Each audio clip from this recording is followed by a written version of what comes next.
Hello everyone, this of course is Gamer, going live on the interwebs, all of the interwebs, every web interwebbing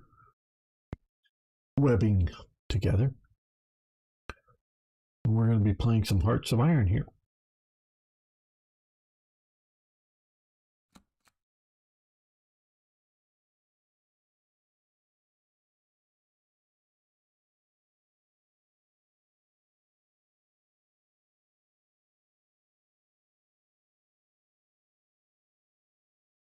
Do a little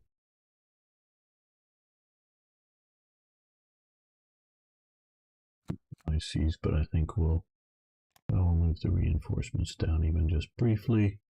Okay, we're getting more convoys and a lot more escorts coming. The escorts are going to take a little while. They're at least coming. Well, these guys are going to be here a lot sooner. Good. It will take a little while.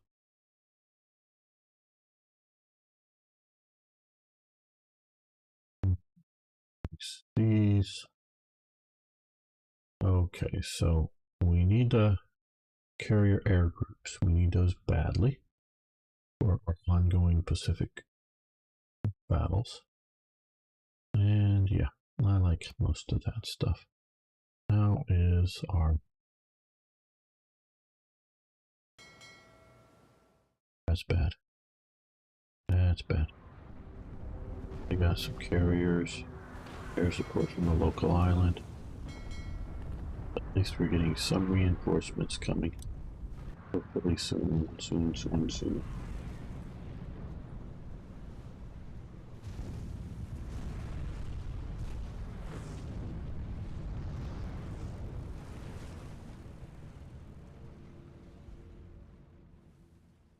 Coming down here.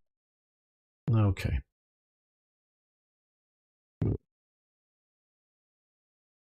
Well, people will be showing up soon, so let's get started with this. Okay, so they're all going out. Got the liners here, but we're waiting for them to show up, and then we will swap them out and see about an invasion. Maybe just right here. Okay, that's looking good. Let's look at our anti-submarine type operations. We did have a little brush with some surface vessels.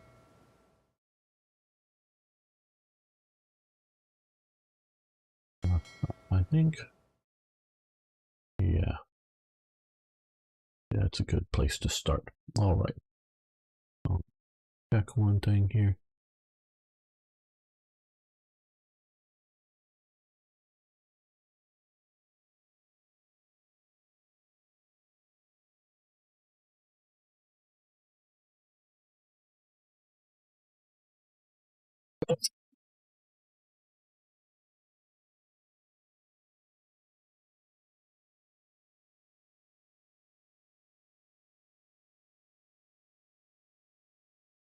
Hello, fellow armchair generals. This is Gamer 1745 here with my continuing playthrough of, yes, Hearts of Iron 3's Black Ice 11.2. And I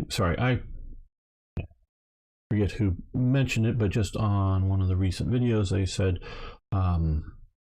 America's very overpowered with this mod. And I would go, well, maybe it's very overpowered in real life. Because America was. Now, there are some problems with what's going on here, and I agree that I put too much, I put too much focus on building ships over industrial centers. Corrected that to some degree. We are building, I think, what we need to, and we definitely need these carrier planes. And toy jets, greetings, yes. Oh, and I want to say to everyone, you don't realize that I know, just seeing some chatting here with my friend Ari, who is from this part of the world right here. They've had in the Appalachia area here of Kentucky, but also western part of Virginia and a little bit of southern West Virginia here. Really bad floods and storms, and fortunately my friend Ari is safe, and I believe all of his family is safe, but there's some damage to his home, I know. He's hoping it can get repaired before this winter gonna come, but you know, everybody's gonna need their homes repaired, so yeah, that'll be an issue. So I hope things go reasonably well for you, Ari, and everyone out there. Right, okay, let's promote you up. I don't know that you want to. Okay, you're reasonably, yeah, not too much higher level skill levels available. Now, we've had a few run-ins with the German capital ships. So what we're going to do is send the Atlantic Squadron up to Scapa Flow, basically to hunt submarines, because we have, you know, carrier and destroyers are good at hunting submarines. And if we bounce into that capital ship, Gneisenau and whatnot, again, we might be able to fight them off so successfully. So we are doing that. And I'm sure you're curious to see the sort of, it's an ongoing on and off again. We've lost a lot, but I think so have they. Coming in with some reinforcements. As soon as we get them online here, we will start withdrawing. Current force.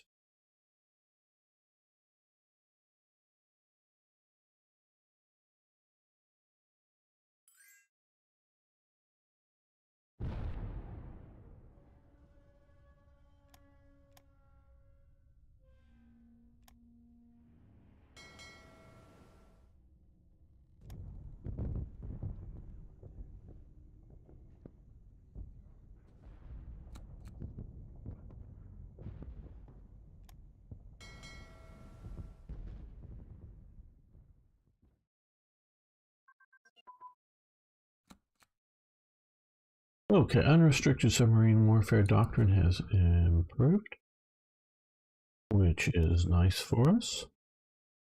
We got it. Now I guess it's a one and done.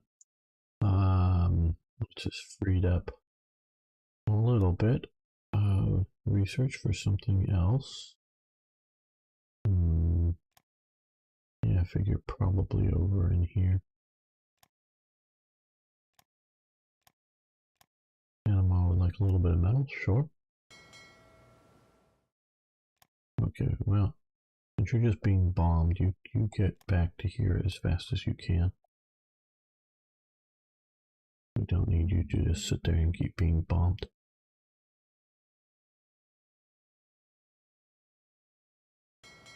These guys here can now battle.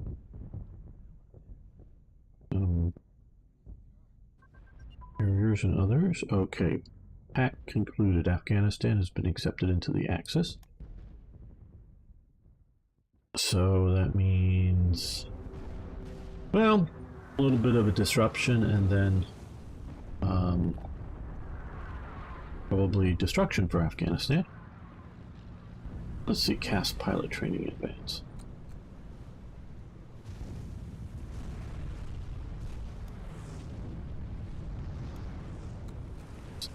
Over here. Yeah, we could do single engine.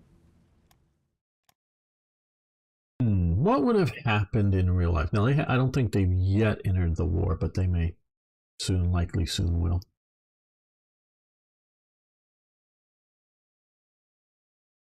And this is far from an unreasonable thing to think that might happen, because I think it was until the 1970s the Afghans were still using, probably, I don't know that they were, some of them may have been original German helmets shipped to them, you know, maybe before the war starts, but they continue to use like Chile to this day. Chile, down, for the Americans here who don't know the geography, Chile down here to this day still uses the stall helm as at least a sort of a parade helmet going on with that.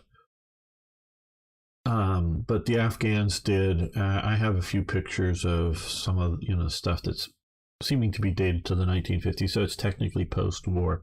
But they're looking mighty German. Now, it's probably mostly just sort of troops, in the greater Kabul area or some other area outside of Kabul, which there definitely was areas that were central government controlled, shall we say. Oh, or no. I don't know, the Khyber Pass or, some of the areas, but it still, especially, well, to this day, it's still regionally controlled. It's not, most of the country's not centrally controlled. I think, so during the American occupation, we had a lot of central control. A lot of the powers came on, and then there's a lot of control under the Taliban. But it's, and hello from over in Facebook, yes. So, okay, they are at war, I guess, because they're starting to move. Yep, they're at war. So it's not unreasonable to think that they would join the war.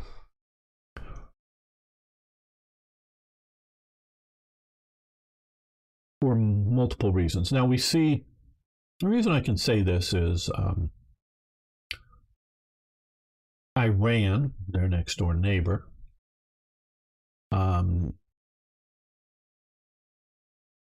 changed their name to Iran from, or at least change what they wanted the international community to call them. Anything new? Well, the big news, Arno, is Aries been flooded out to some degree. He's safe and his family's safe, but they have waterlogged damage to their home, and a lot of eastern Kentucky, the Appalachian part of Kentucky, is facing major flooding with loss of life, but again, fortunately not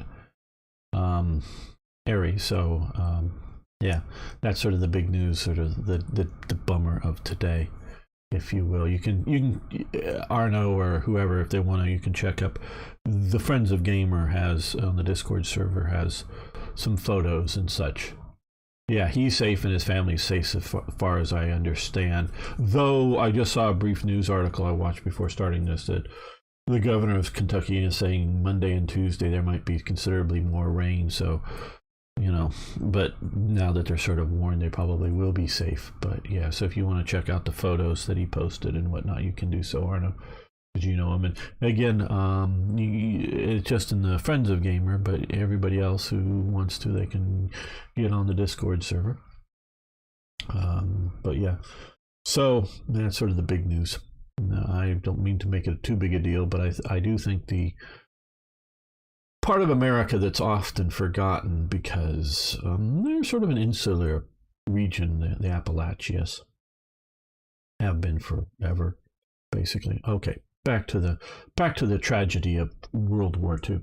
So Iran, had been generally internationally known as Persia for a long time. And I've looked at it in Wikipedia, but I'm still not even sure that that's correct, because we see stuff going on with Wikipedia even more and more now that I don't trust things. But how long, their internal official name of things. And they change it to try to be Iran, which I gather has some sort of meaning tied to Aryan. And there is definitely a diplomatic move to increase Iran's standing in Europe and increase closeness to Germany. I definitely looked at it, my mod Third Reich events.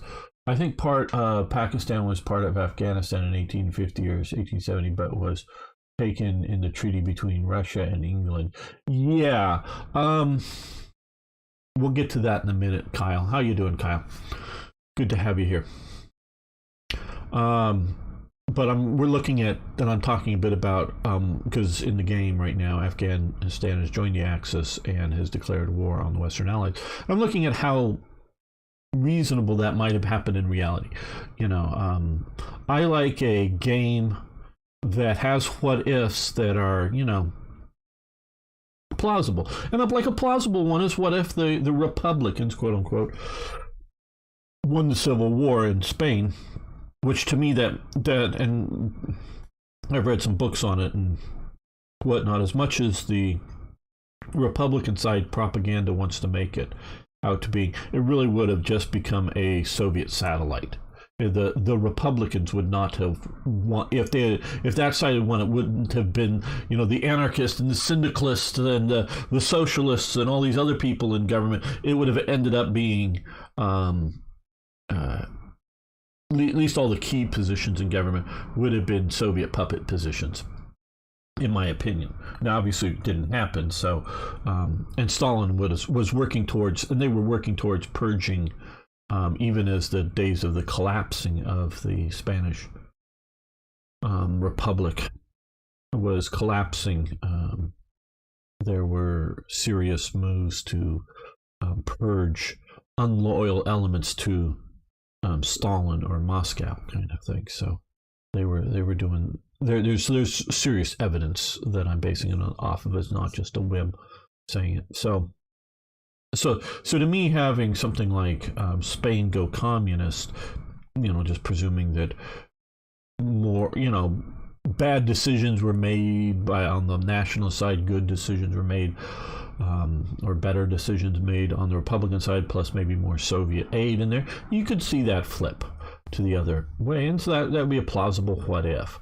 But to me, plausible what if isn't Britain becoming either fascist or communist. That's sort of like fantasy what ifs, not just, change a few variables in a likely scenario kind of thing. So I'm not upset with because I've often influenced Afghanistan and got them into the Axis.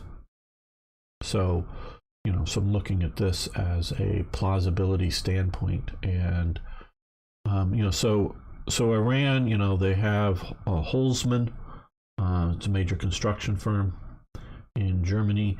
They build a massive teaching hospital in Tehran, and they also build the in Tehran, I should say. They also build the new big then modern railway station in Tehran. Those are two, both built by the same company, German manufacturing, and there were other diplomatic moves between the two countries. So we could definitely see Iran, who's afraid of, at first Russia, and then, of course, as it flips to the Soviet Union, afraid of the Soviet Union.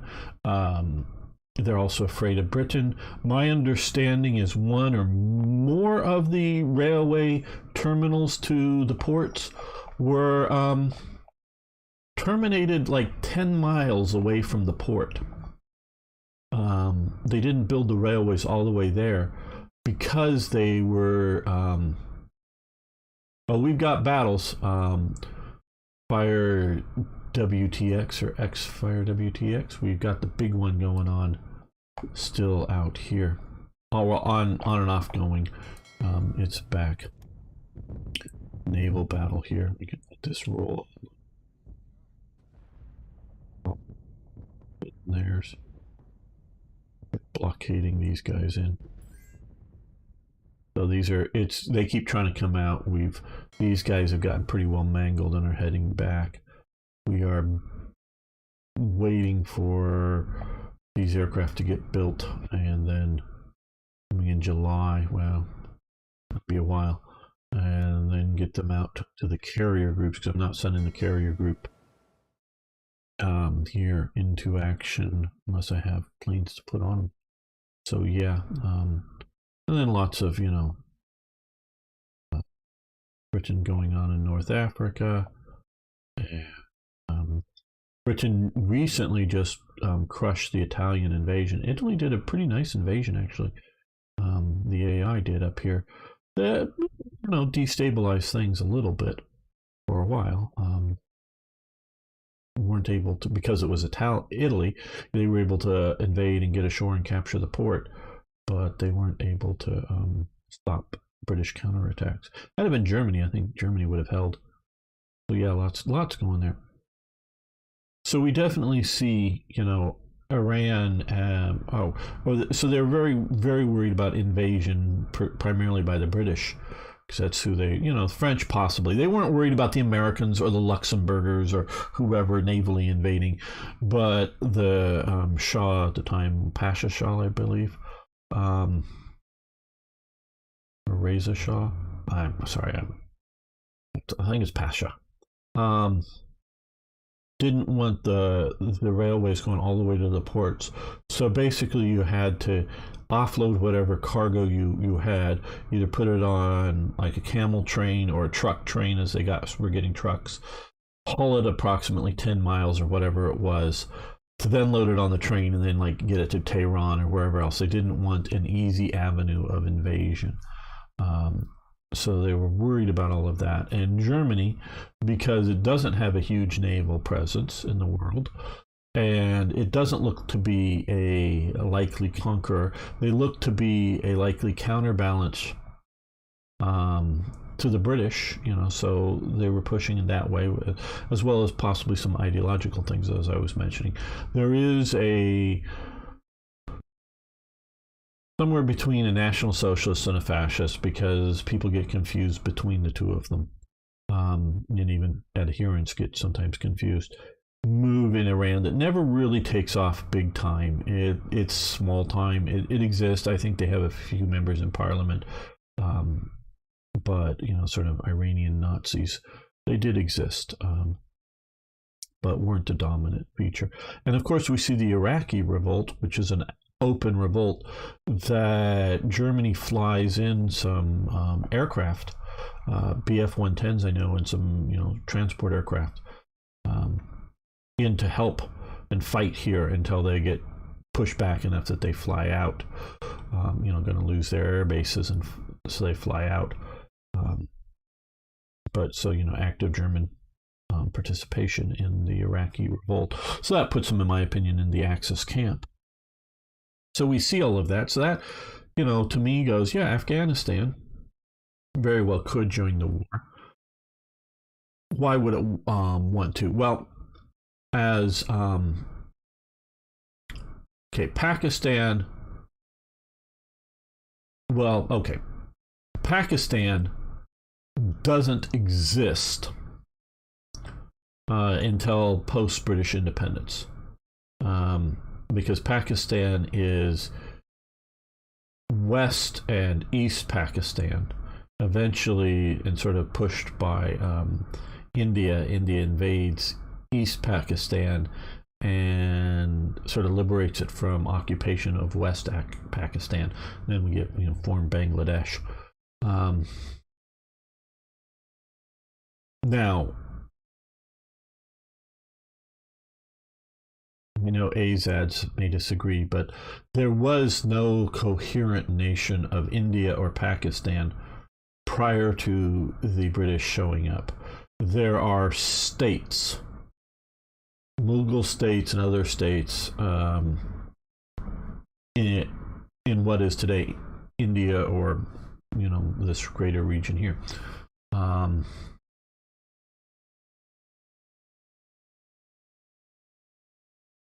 I'll get to Fire. I'll get to your question in just a moment, if you want to just hang loose for a bit.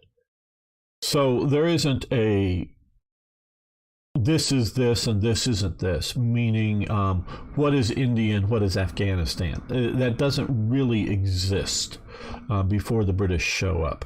Like I said, there's a lot of states, and they're shifting all the time. There's wars, there's unifications, there's separations, various reasons going on. And the British play, as they come into this whole thing, a bigger and bigger role.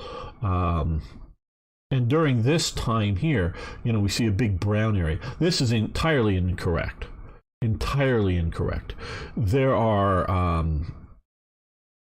areas that are directly controlled by the British colonial powers that had been directly controlled by the East India Company. The East India Company continues to exist as a trading and commercial firm, and they do definitely influence the politics for sure. But Britain as a country, after the Indian Mutiny, takes over the governing and the military aspects of India. The trade and business is still being run by the British East India Company. But there are princely states that exist as part of this up until the independence of India. And it's sort of the independence of India today, the Indians crush most of the princely states, I should say, most of the princely states. Two of them still exist to this day. But and some of them sort of exist under the Indian umbrella, or of India, as more like we would think of a state, like in the United States, as, provinces. But these were theoretically independent countries, theoretically, meaning they were one degree or another, and they varied in degree and whatnot, as puppet states within it. So there would be areas that should be, I don't know where, but let's just say here, that would have its own army. It's not part of the Indian army. It's not part of the British army. It's its own army, and it sits here. And it may be a fairly small army, and it governs here, and it's here. And so long as it doesn't make trouble, and so long as it governs within the parameters, meaning some extreme things that the British don't want to see happening. You can look into some of it. I won't go into it now. Are banned and whatever, and it's sort of reasonably good, reasonably well managed. It gets to exist. And so, so it'd have its own army and do its own thing.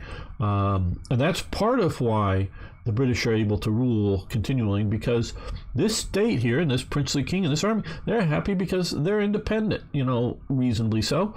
And none of their neighbors are taking them over. And so there's a lot of what Britain's doing is seen as good. Now, the two princely states, as I'm going to call them here, there still exist. One is Bhutan as an independent country, and the other is Nepal, because there was also, I think it's called Sikkim, that was right here, was another one that India did grab up. And I think there was a couple of more, maybe small or even smaller micro states. But some of these are fairly large. But Bhutan, not really coming under British. It's under the British area of influence for sure, but it was never directly ruled.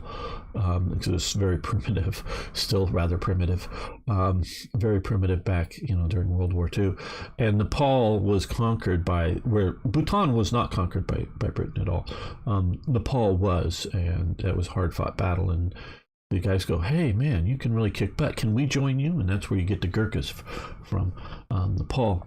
So, yeah, all of this, is sort of wrong. So what sort of Kyle is getting at with talking about Pakistan is what the British called the Northwest Territory. And it's still the Northwest Territory. It's right along in here.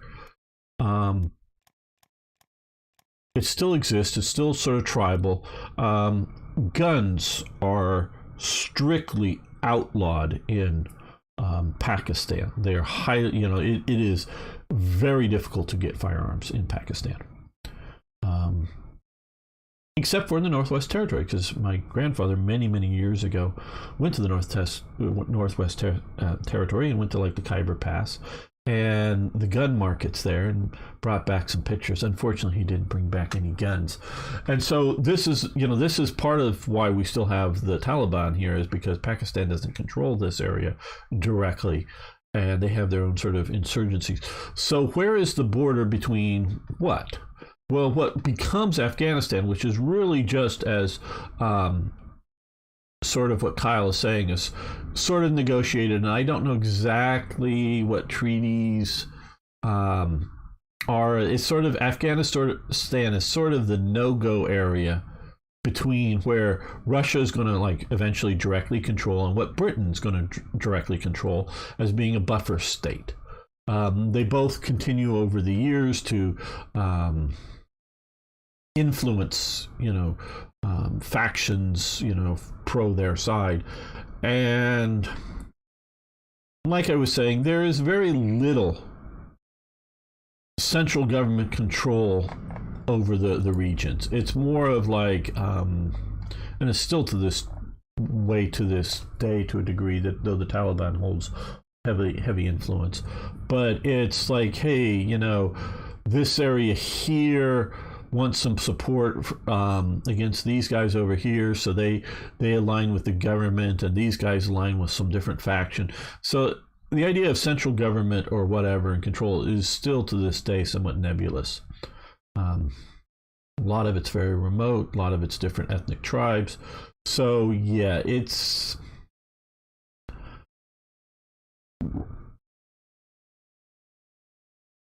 chaotic, it's confusing, and still to this day. Hello, Patrick Olivar. Good to have you here on Facebook.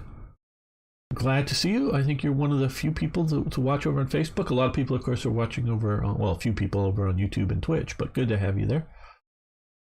Hopefully you're interested in Hearts of Iron here. So, why would Afghanistan join the Axis? Now, under these conditions, I don't know if they would have, because obviously they didn't in real life. The Germans had pushed up until here a little bit more and are being pushed back. If the Germans take Stalingrad and, actually take like Leningrad or something, I would see that as more likely the Afghans might jump into it.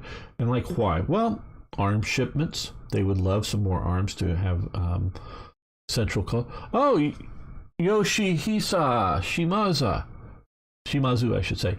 Good to have you here.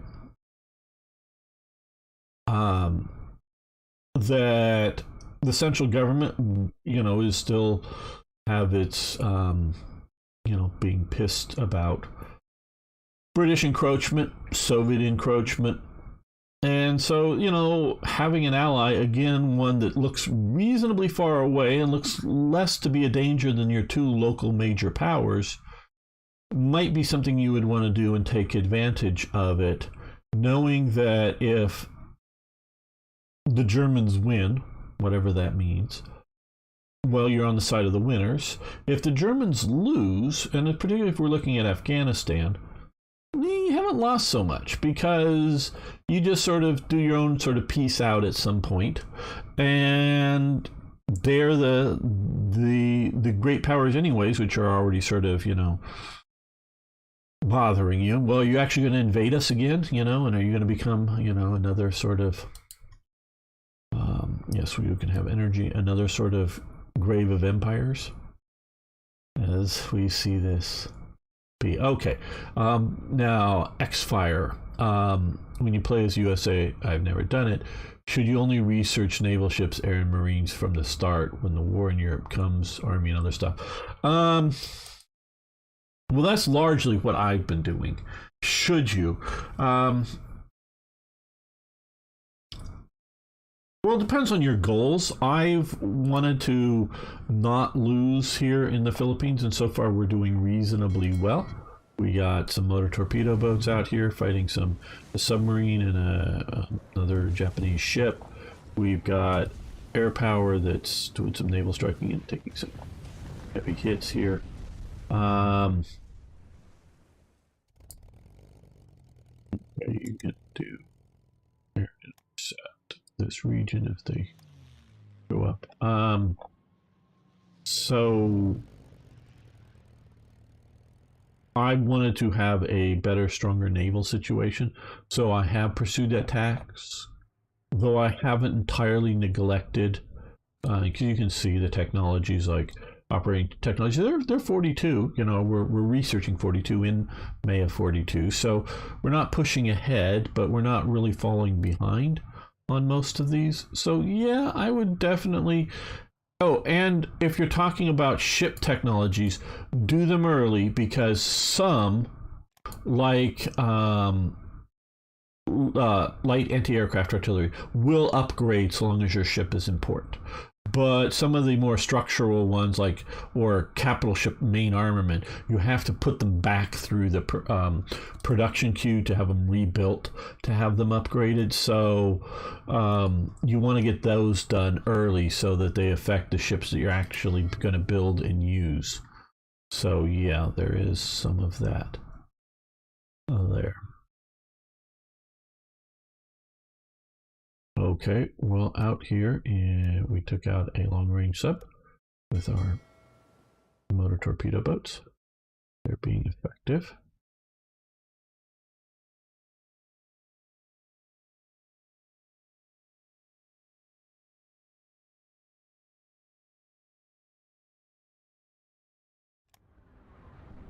After a destroyer, which might not have been the best thing, and seemingly losing, but all right.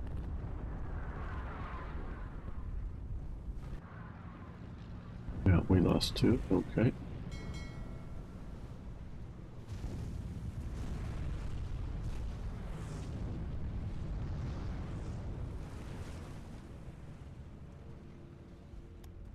Yeah, they're pushing on us here, but fortunately now we are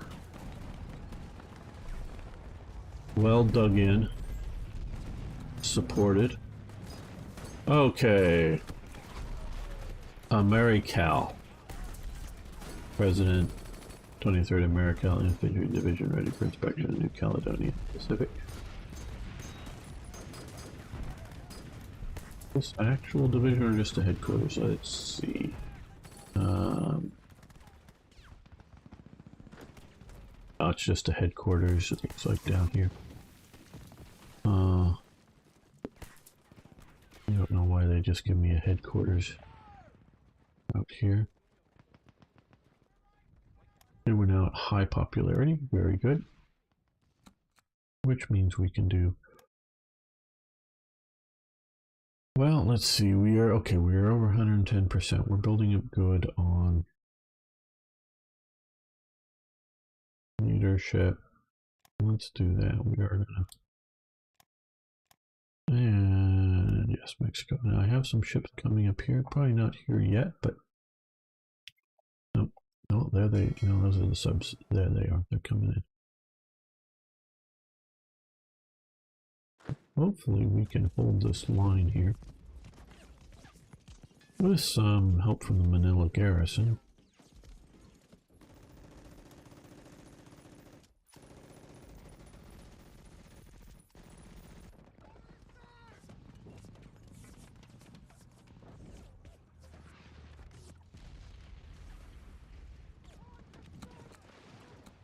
Okay, the Nevada is lost.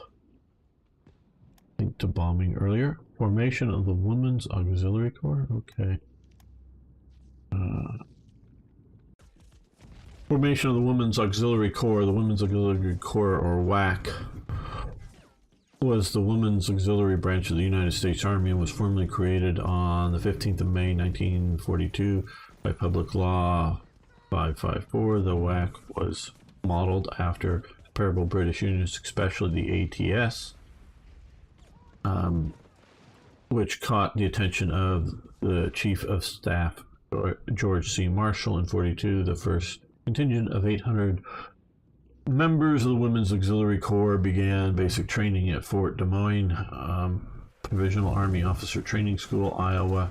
The women were fitted for uniforms, interviewed, assigned to companies and barracks, and inoculated against diseases during the first day. Physical training manual entitled "You Must Be Fit" was published by the War Department July 43, aimed at bringing women's recruits to top physical standards. The manual began by naming the responsibility of women: your job to replace men, be ready to take over. It cited commitment of women in the war effort in England, Russia, Germany. Besides WAC's recruits must be physically able to take on any job assignment assigned to them the physical fitness manual, the state of the art of its day, with sections on warming up, progressive body weight strength building exercises. Probably the photo that I have, I save lots of photos. Let's close this down so we don't have the battle back all the time. Shows some women walking as a group, possibly on their first day, and you can see them helping each other with not terribly big duffel bags full of their gear, helping carrying it. So we can definitely see body strength as being an issue, so that they have some difficulty in picking up all of their gear and carrying it at once. Which is not a problem if your job is to be a telephone operator or a clerical secretary or whatever. They're probably just fine in that. But if you're going to be doing anything a bit more physical, you're going to need more body strength than that. So yeah. Also about 150,000 American women eventually served in the WACs and later in the WAC Women's Auxiliary Corps during World War II. Because there are also the waves. I don't know if we'll have an event for that, and that's the Women's Auxiliary whatever for the Navy. They were the first women, other than nurses, to serve with the Army. Those did something below that. Okay. Okay, so we gain some manpower and gained descent, which I think not so much means that there's descent, but just means that we are dealing with the disruption of society and the military to get them organized in. And I know I've talked against women in basic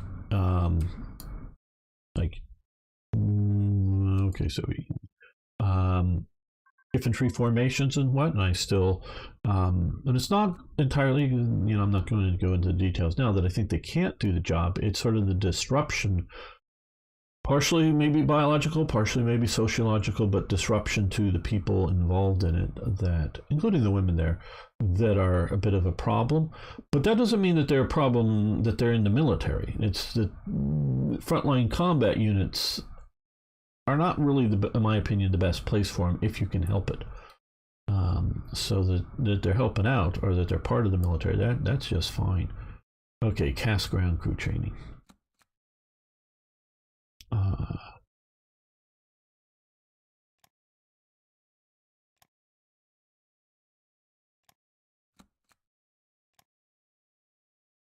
Yes, I know where I can dump some of this leadership, but I'm trying to look for the best place. And like I talk about like sociological disruption. Well,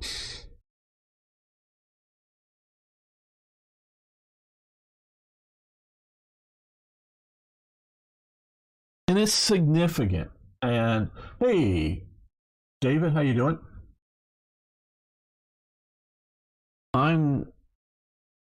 Yeah, and society and sociology changed. I don't have a degree in it, but I did definitely take courses in it, and I have some understanding in it. And it's an important element. Society says they have to function. Different groups have to function together. But like, here's an example of the disruption that women have. Nimitz, the admiral in charge of the Pacific Drive out here, where you have MacArthur is in charge of the the drive up the islands through the Philippines, meaning that Nimitz has just a few Army infantry divisions under his command, and at times MacArthur has battleships and carriers under his command. He's not telling them what to do because he's not qualified, and nor is Nimitz qualified to tell the army how to fight the land battles. But Nimitz is saying, invade this island, and MacArthur is saying, land my troops here, kind of thing. And so that they have to follow the if you will, theater commanders, because in essence there's three, I was going to say two, but there's in essence three American theaters going on here. There's the sort of the Pacific Drive, the forget the sort of official name. There's sort of the island hopping. Well, they're both island hopping, but the drive up MacArthur up through this sort of push through New Guinea and then up to the Philippines, and then you have Stilwell's with CBI, China, Burma, and India, and the reason yes, Burma is a British show, but it's China, Burma, and India. Got to remember that word China in there. That Stilwell is managing.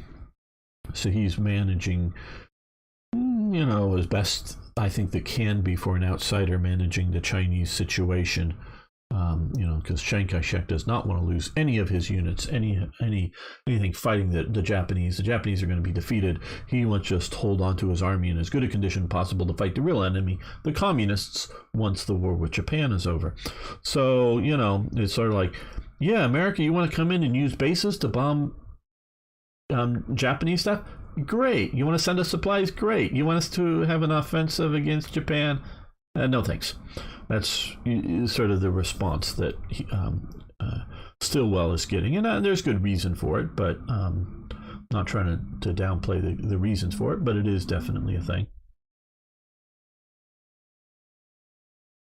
And China is definitely not, as far as I can tell, a British theater.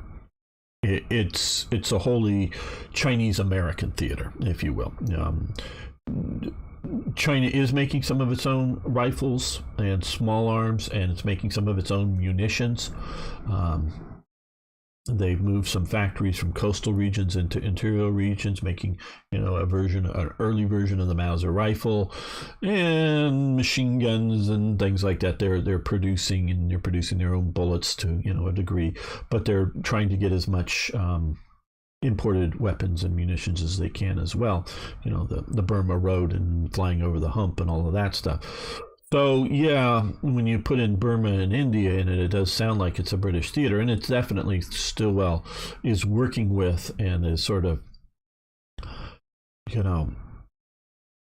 small number of American troops, about 3 divisions of Chinese troops that are entirely American equipped and basically American trained, including their officers, which their officers are trained in America prior to the war, but that's another story I won't go into. So so that's sort of the third American theater versus Japan, and each of these are basically 3 theater connections. They get military stuff off Germany for a while. Yes. Now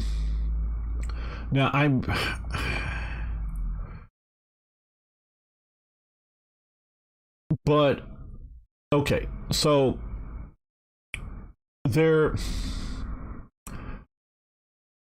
let's go to the sort of, we're going to start post World War One. Now, prior to World War One, China adopts a rifle that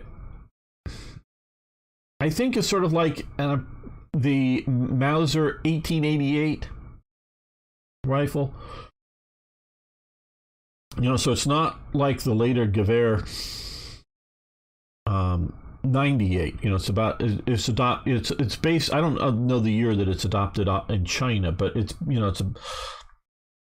a bolt action Mauser rifle that's a magazine as opposed to a box magazine as opposed to the tube magazine. So it's not the early ones, but it's a Mauser type rifle that they adopt, and that's built locally. And they may have bought some from Mauser, but that's well before. After World War One, in the 1920s, there's a big civil war in China, and the outside world puts an embargo on military arms going into China to try to lessen the impact of the Civil War, kind of thing. There's definitely smuggling. There's generally done by Japanese companies. So smuggling of arms through this blockade in the 20s. But pistols were not considered military arms under this. So even though also sort of the middle people were Japanese business companies, pistols were not part of this embargo, so they could be brought in openly. Well, at first, it's really actually Spanish versions of the C96 Mauser broom handle pistol, using sort of all of the names you might know it under. There's several, two, Astra, and I'm forgetting the other. There's two main Chinese companies that are exporting large numbers into China, and eventually Mauser realizes this, the company, and decides to start themselves exporting these pistols, because with a shoulder stock, they're about as effective as a carbine. And so they're a way around the sanctions and getting carbines, light carbines into the hands of the Chinese warlords. By the 1930s, the main civil war is over. There's still warlords around, but the main sort of big civil war is over, and eventually the arms embargo is lifted. In the 1930s, early 1930s, late 20s maybe, I think it's Falkenhurst is Germany sends over. This is before Hitler comes to power. Sends over into to China the main foreign military attaché training group. They train, I think it's about 3 Chinese divisions, including Division 88, sort of the famous one that is destroyed defending Nanking. And these are largely German equipped, like down to the German helmets, and they use some Panzer Is and the SDKFZ 222 armored reconnaissance cars. They also buy a bunch of German airplanes.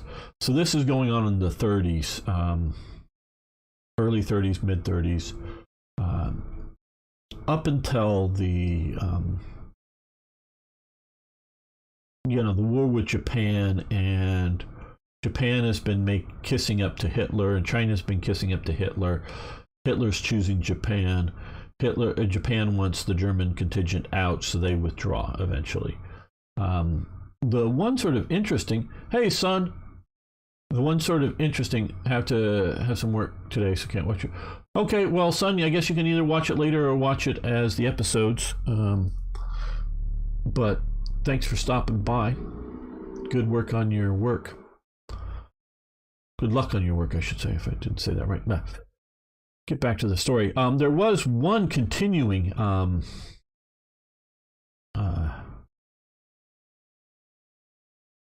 element. There was the Stennis Revolt in Berlin. Berlin is Red Berlin. Even the Nazis of Berlin are leftist types. Well, there was the Stennis Revolt within the U.S.A. And eventually he gets purged out of, Walter Stennis, I believe is his name. He gets purged out of the U.S.A. and has to flee Germany, and does so, and goes to China. And throughout World War II, he is a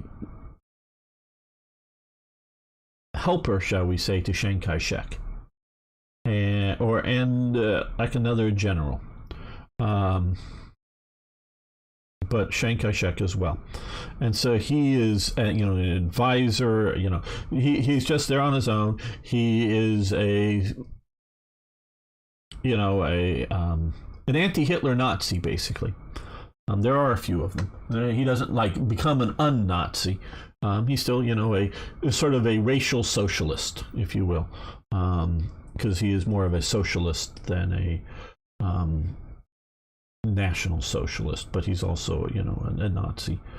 But he does it, and to the point that after the collapse of the nationalists, on the mainland, and they flee out to here. Well, Stennis goes back to Germany, and he's rather poor because post World War II Germany, being a Nazi and whatnot, isn't very good. Chiang Kai-shek or whoever continues to. Oh, the British have invaded Sardinia. I hadn't noticed that until just this moment. How interesting. Okay. Continues to pay him a pension, living in Germany after the war. So it's sort of an interesting Nazi continuing. And that there might be a few others running around in there, but they're sort of mysterious. If there's a couple of reports of described by Chinese as blonde-haired men, which maybe just be light brown hair. I don't know. Whether they're describing Walter Stennis or somebody else, I'm not sure. So there's as being German and whatnot. So I don't know. So yeah, the Germans are supplying the nationalists up until the war really breaks out with Japan. Well, on that note, we're going to stop this episode. But we will be continuing the live stream here. So I want to thank all you watching later on YouTube. Really do appreciate it. If you haven't already, please hit that like button. And even you on live can hit the like button on YouTube. Thanks so much. See you next time for more Hearts of Iron. Okay, we're going to make a safety save and continue. I know we sort of got off track from playing, but I thought sort of interesting elements here of what's going on. It's World War II is fascinating. All right.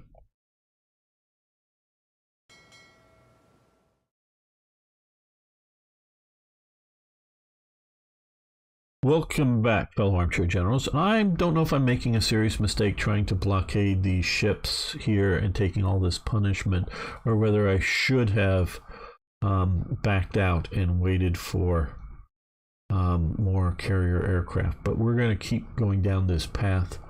Hopefully it won't get too much worse. Hopefully we're doing serious damage to the Japanese as well, and they can't,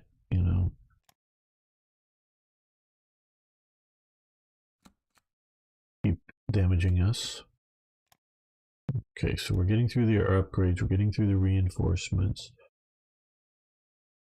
We had been producing some of the heavy plants, but we're getting, okay, we've got most of our, we're going to have our convoys, a few more coming.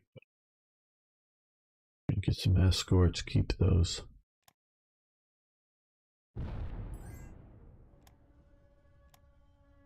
Yes, New Zealand can have a submarine plant. And we'll teach them how to read the plans. Okay, monumental architecture. Stop that.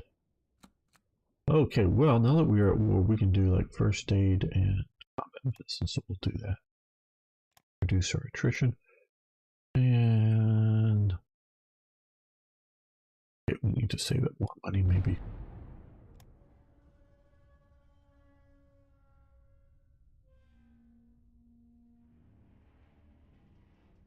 More battles, yeah. Okay.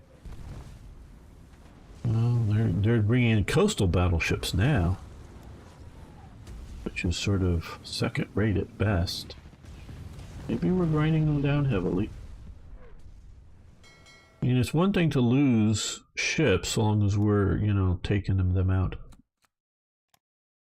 Taking out the enemy.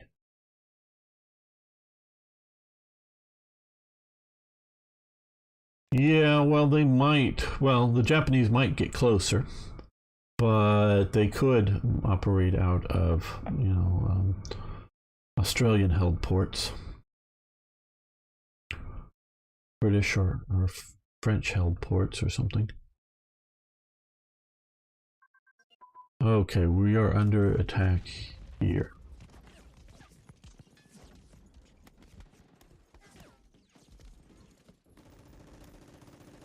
Okay, installation security events. We'll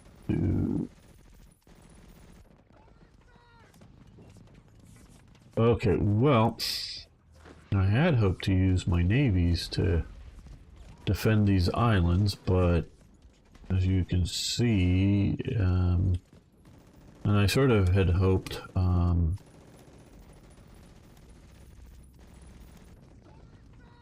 by keeping the ships out there, we were keeping their ships from being able to do these. Okay, those Marines are going to crash pretty quick. Entertaining the troops. Bob Hope with an unidentified woman. And entertain the soldiers. Money 5,000.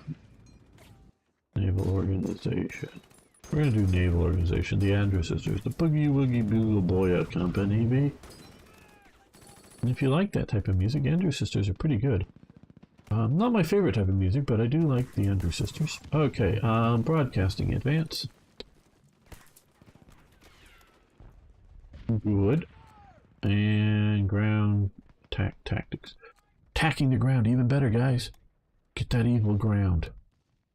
Okay, yeah, we'll let that continue. But we'll come over here and use that to do combat medicine. Okay, well. I really had hoped to hold here. And I knew those Marine brigades. 1930s hot babes. Yeah, 30s, 40s. They're sort of late 30s, early 40s, the Andrews Sisters. You can see some of their movies that they starred in.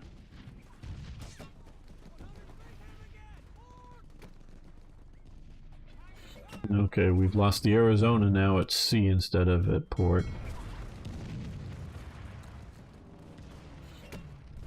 Okay.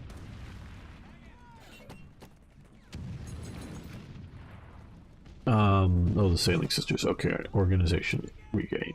Okay, well.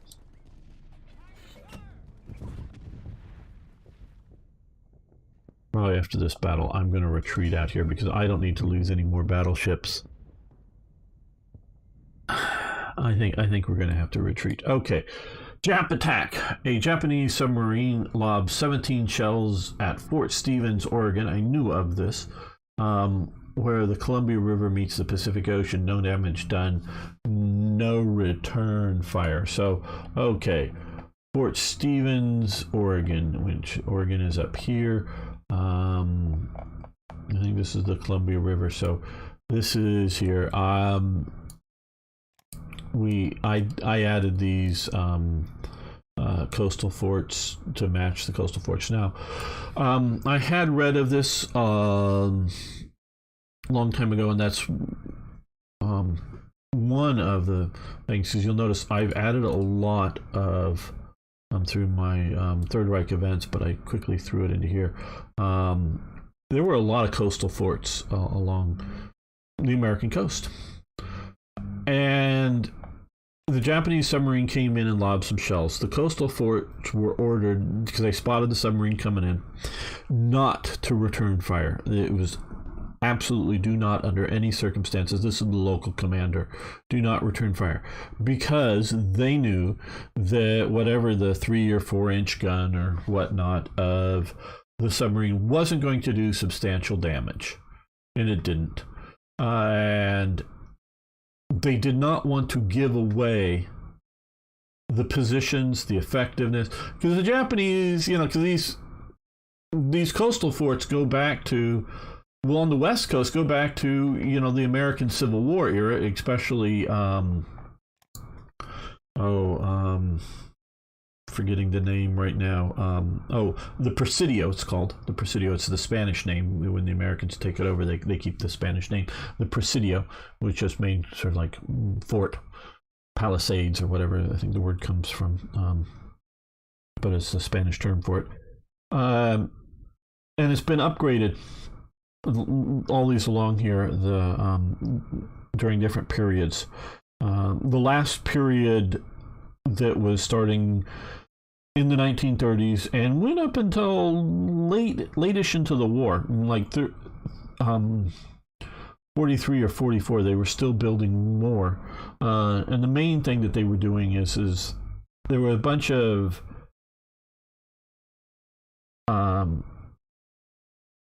I think it was 10-inch guns or 12-inch guns. I forget, 10 or 12-inch guns that were planned for 1920s battleships that, because of the London Naval Treaty, didn't get built, and so they were being turned over to the Army as the Army was actively going to use them. The Navy was holding on to them just in case they were going to start building the battleships. But when they wanted to come out, they did eventually the replacement were 16-inch battleship guns. So they weren't going to use these guns on ships.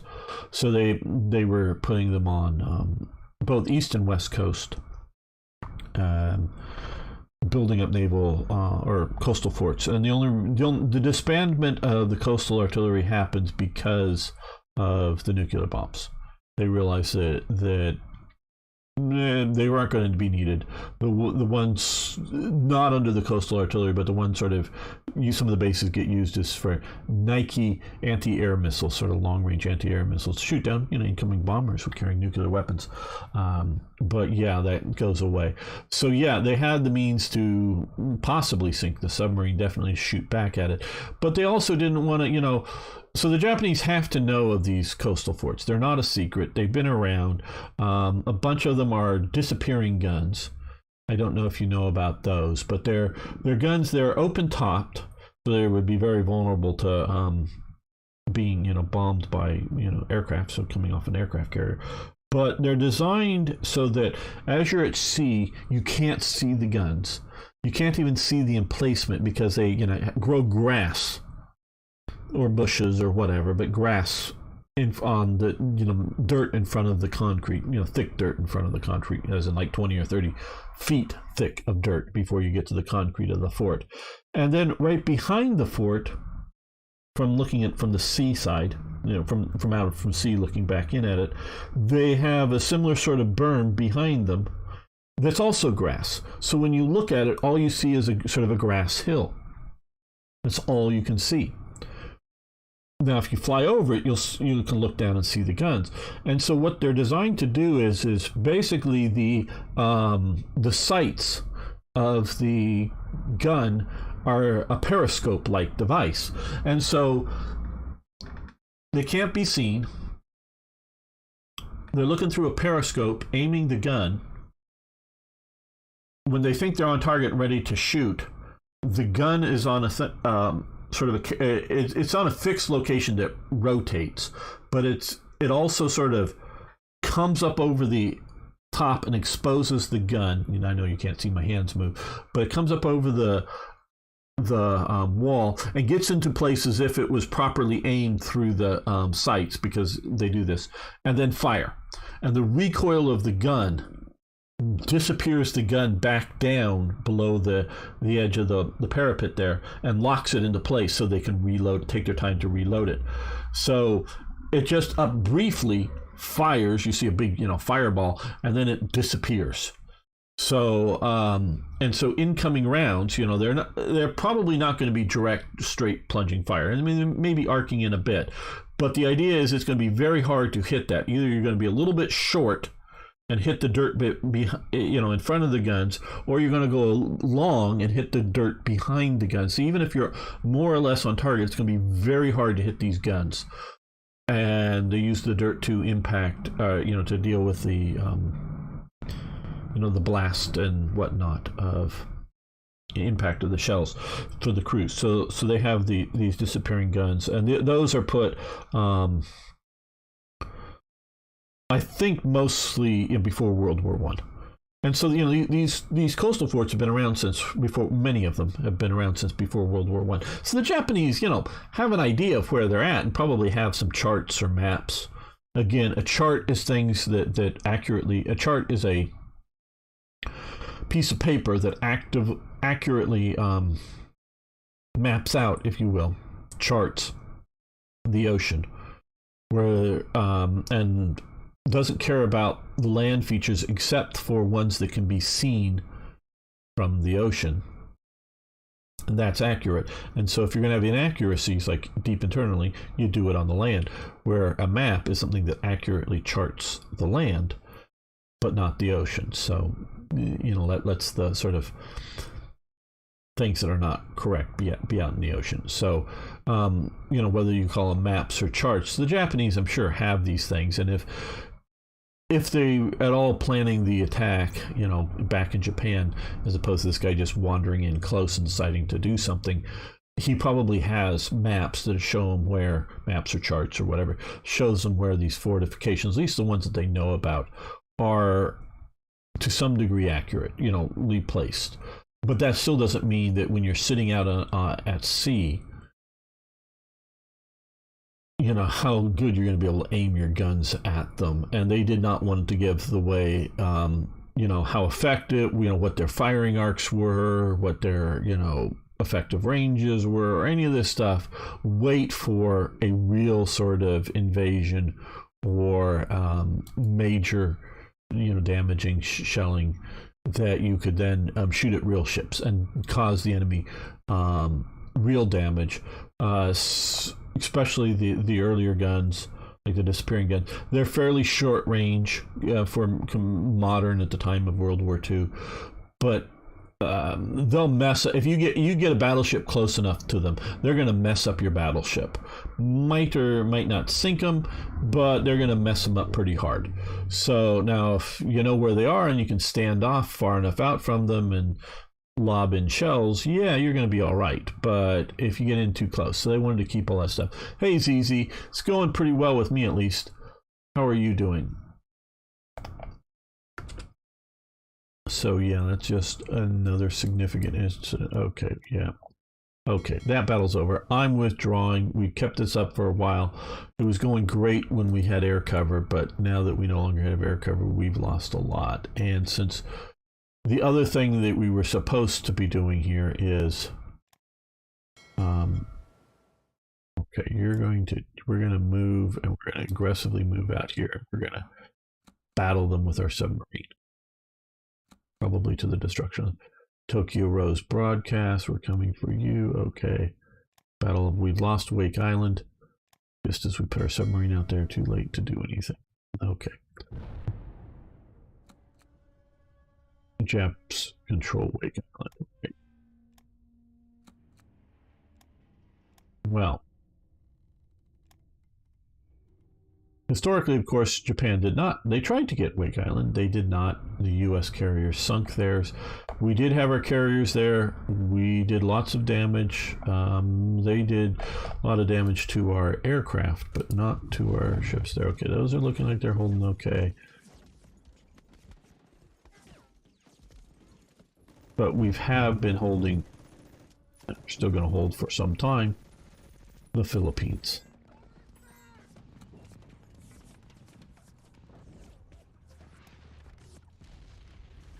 Money for supplies, all right. Yes, you can hit metal. Okay, we did send out, and are they here? Yes, okay. Oh, we have this guy here. So what we're going to do is we're going to go patrol here. Okay, the Office of War Information. President, we have a need to consolidate existing government informational services and deliver propaganda both at home and abroad. The purpose of the creation of Office of War Information to achieve these goals. Historically, the OWI operated from June 1942 until September 45 through radio broadcasts, newspapers, posters, photographs, films, and other forms of media. The OWI was the connection between the battlefront and the civilian communities. The office also established several overseas branches which launched large-scale information and propaganda campaigns abroad.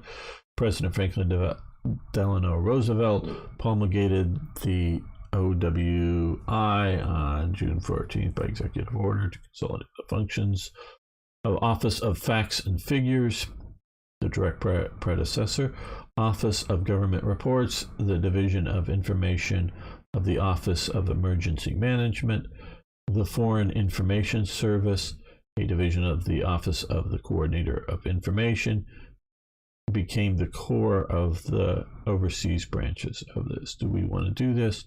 Okay, money 10,000. We have that enough, yes. supplies 5,000, plenty of that, and lose 5 manpower, or yeah, we'll do that. Hopefully that will help us out.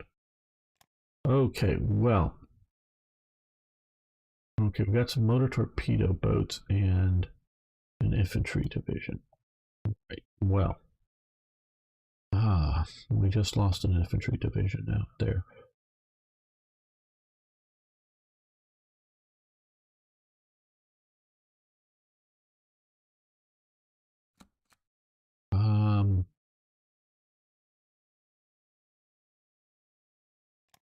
This is a very infantry division and not a motorized one. Let's see if we can find an HQ somewhere. No, not an armored HQ, because again it's Red Bull. Okay, Red Bull infantry division. No, we're gonna come over to here. We'll use that HQ. Now, 2 motor torpedo boats can go out there to replace. We may have a few more coming here before it.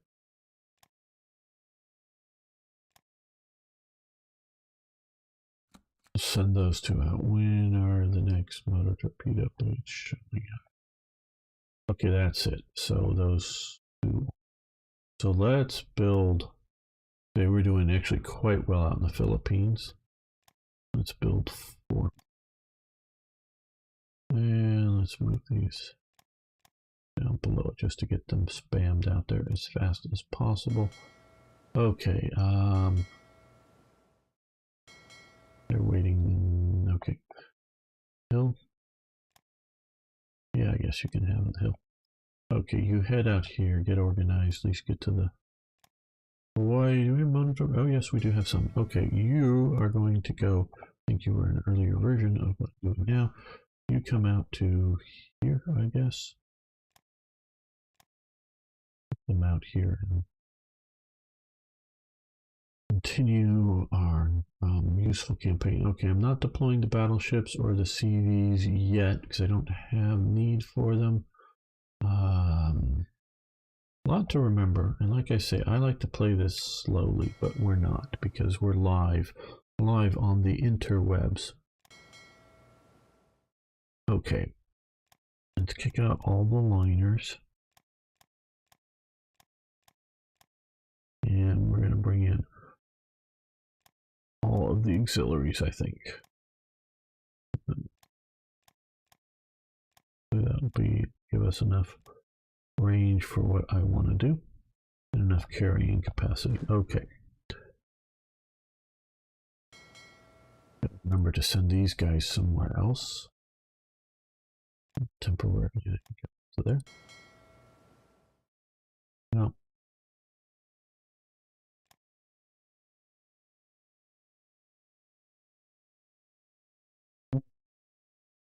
We'll put these guys out here. No, convoy rating. Probably not needed. But what we're going to do is we're going to send all of these boats up to, that looks pretty good. We'll send them up to Tel Aviv there. That way they can operate in the Mediterranean and help out effectively. Okay.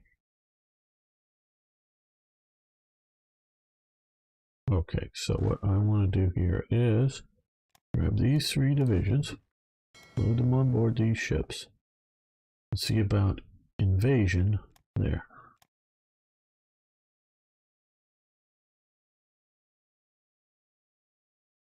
Okay, those are some fascist militia types, it looks like, so maybe we can do that effectively. The wash, okay.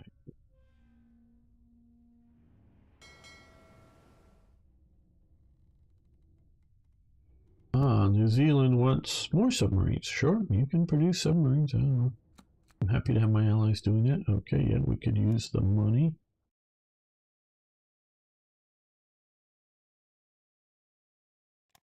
Okay, Parito enrollment is launched.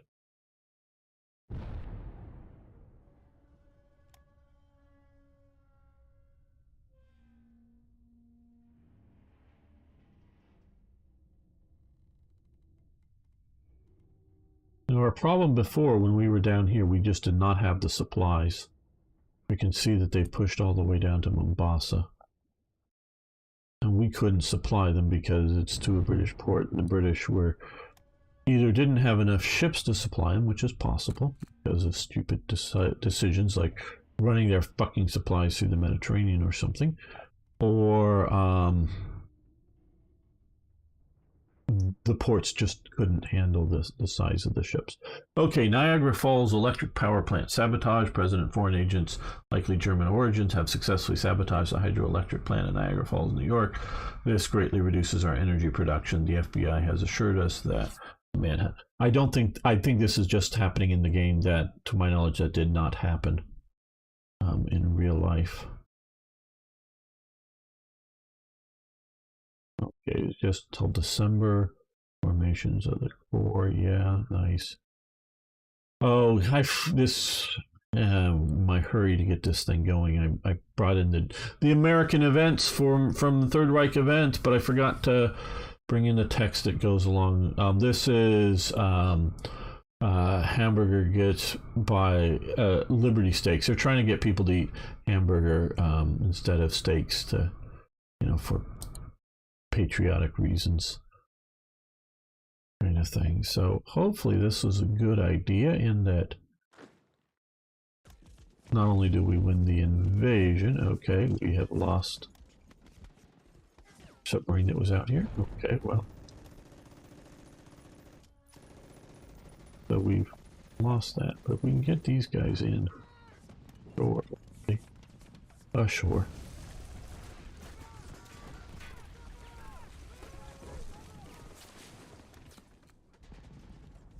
New combat ace. Okay, good.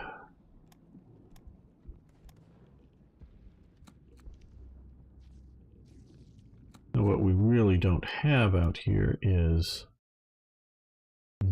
any serious shore bombardment. I mean, we have some destroyers, but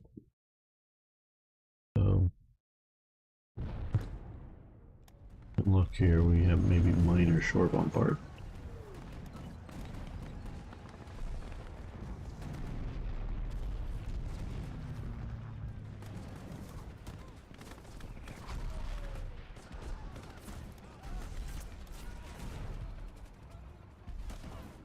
We're sinking Japanese here in Galway Bay.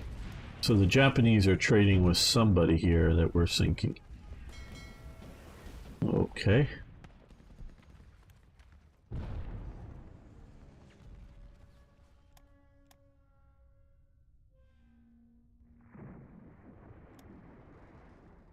Oh, interesting.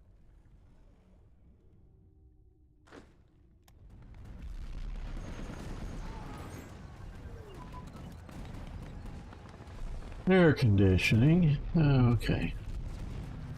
Like I found out looking into the air conditioning, yeah, it does help the morale of the sailors on submarines, but the main thing is to keep the electronics from getting too wet, because being warm, humidity, condensing on the electronics is a problem.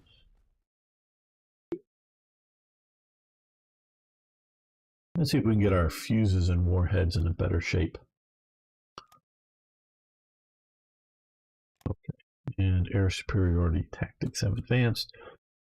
Nice. We're going to stop that. Let's come over here. Now, I plunged a lot into officers to get them up here. So what we're going to do is we're going to go back down, because we definitely needed to get our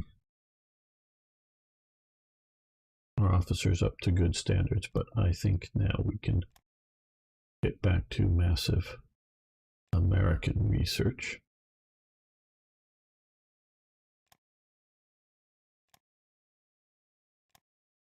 We start to see this to go below 110, we need to go back and, yeah, we could do silent running drive.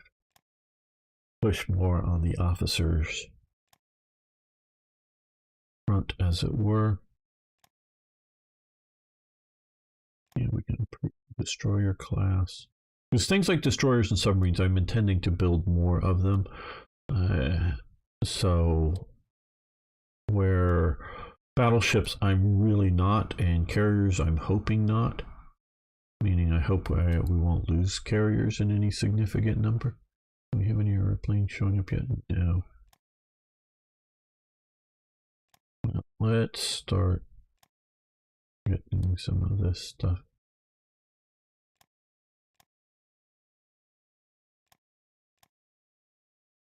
Research, there we go.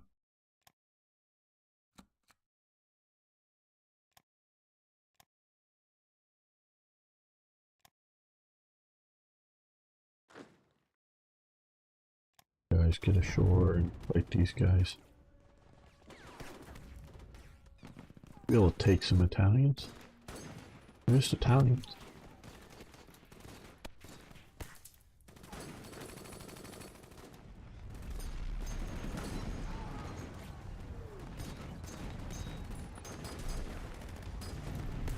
Come on, Philippines, I can use some backup here.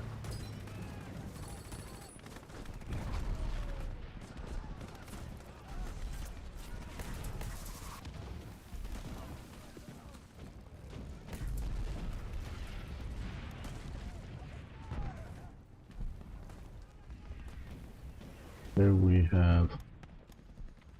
Ooh, we must have tangled with something pretty heavy to lose all of those. Oh, well, that's what... Oh, did I see you going off? Okay, you're out there. Where is my... There it is. What are you doing way out there? Yeah, get back up to the top. You're supposed to be up there hunting. Oh, what are we battling here? Okay, an auxiliary cruiser and some submarines. Okay, Saudi Arabia is going into the Axis. Will likely now be an enemy. Climb rate focus for fighters. I think that is... Yeah, one and done. Good. Amphibious unit training, basic Marine Corps training. Well, no, it's 43, so let's target some of these guys over here instead.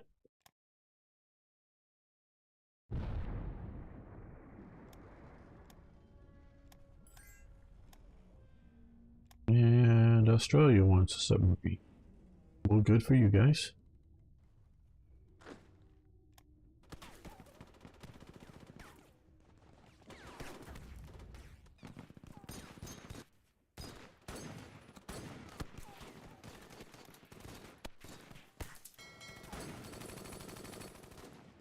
Shadowing something here. Oh, it's the raiders. Okay, okay, we can build more. So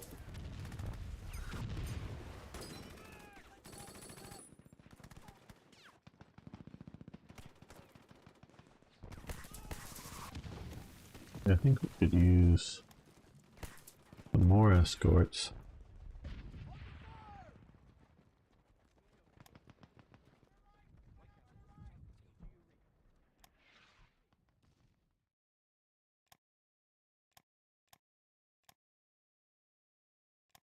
Carrier air groups.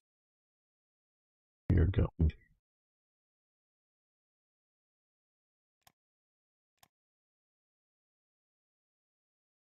Have enough supplies, so let's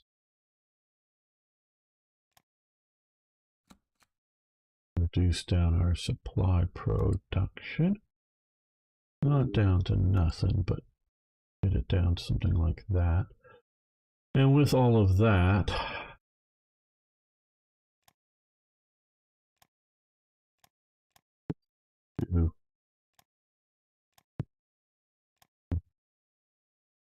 naval bombers for the islands that we do control, we would be useful with that.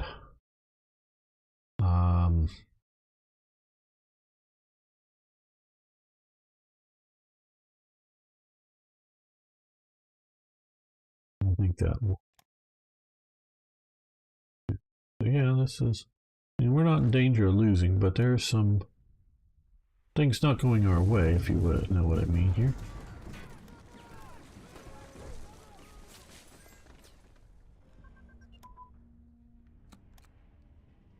Okay, steel cat. Okay, probably not going to do any more of that. Welding.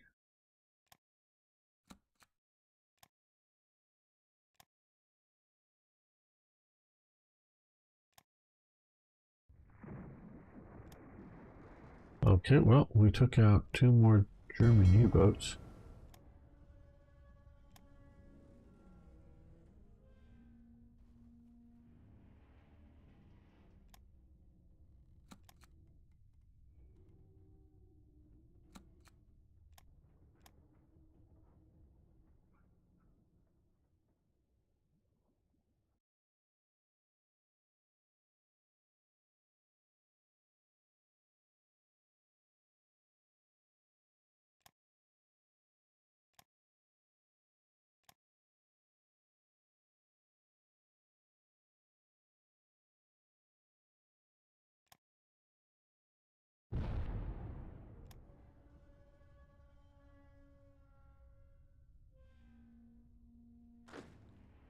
Guys, I want to see you kick butt.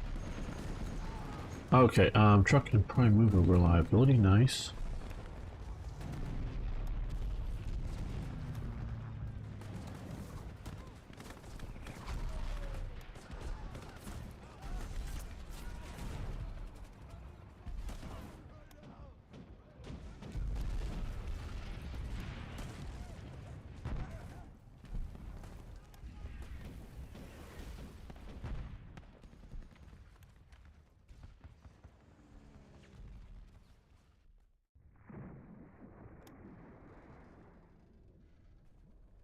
Our submarines have got here, so what we're going to do is we're going to send these out as one at a time.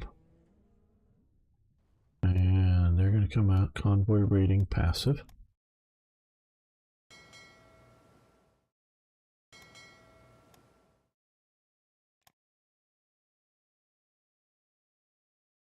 Oh, convoy rating passive. No, passive. Hey, Mr. Duck. Well, good. How was your trip in England? It's been a long time since I've been there.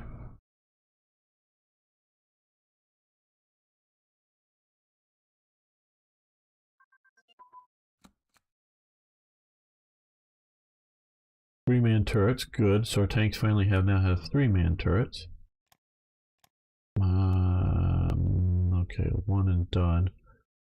Advanced tank optics, or do we want to? Yeah.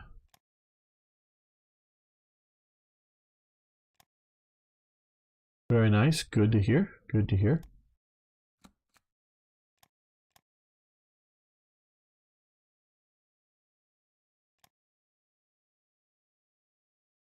Down here.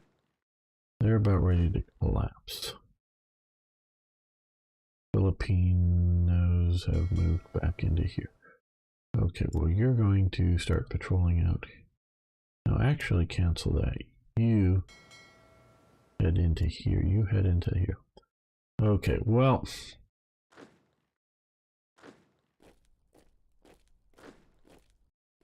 You fall back to there. I think we're going to see if we can fall back out of Mindanao and use our motor torpedo boats as our blocking force here. Well, I'm doing very well. Export of copper to who? Venezuela? No. Okay, well, we've lost a transport here. Where we're transporting to there. Boston to London. Oh my god, what? I don't know.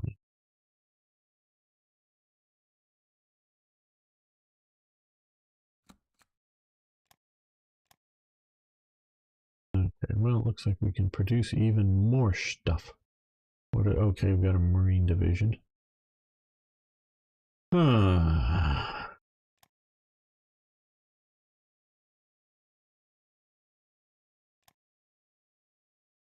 Well, we could use a few more divisions to try to get back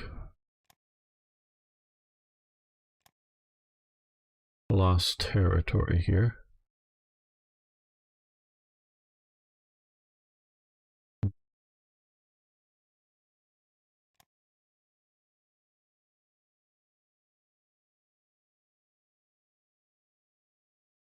How much we need anti-tank.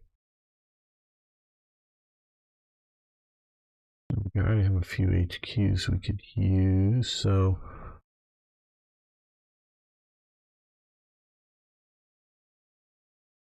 yeah, we'll just do that.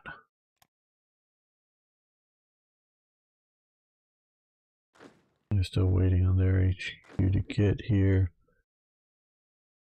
Okay, 2nd Marine Division. And this is going to become the 2nd Marine Division.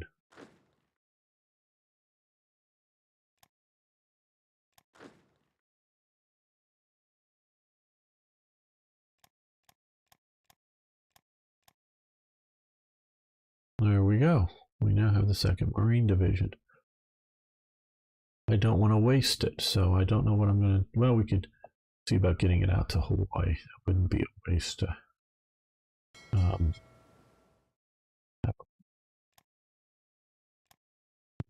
something to use as escorts. Oh, actually, we'll use them.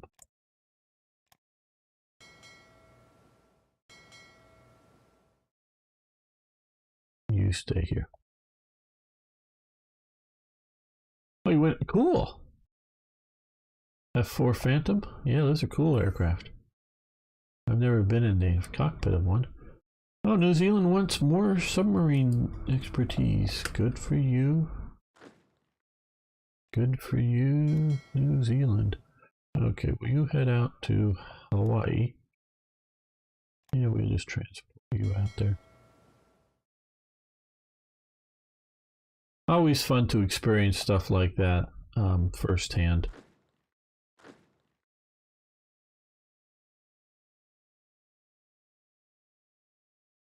If you're here, you get to retreat. You guys go back to Hawaii to get rebuilt.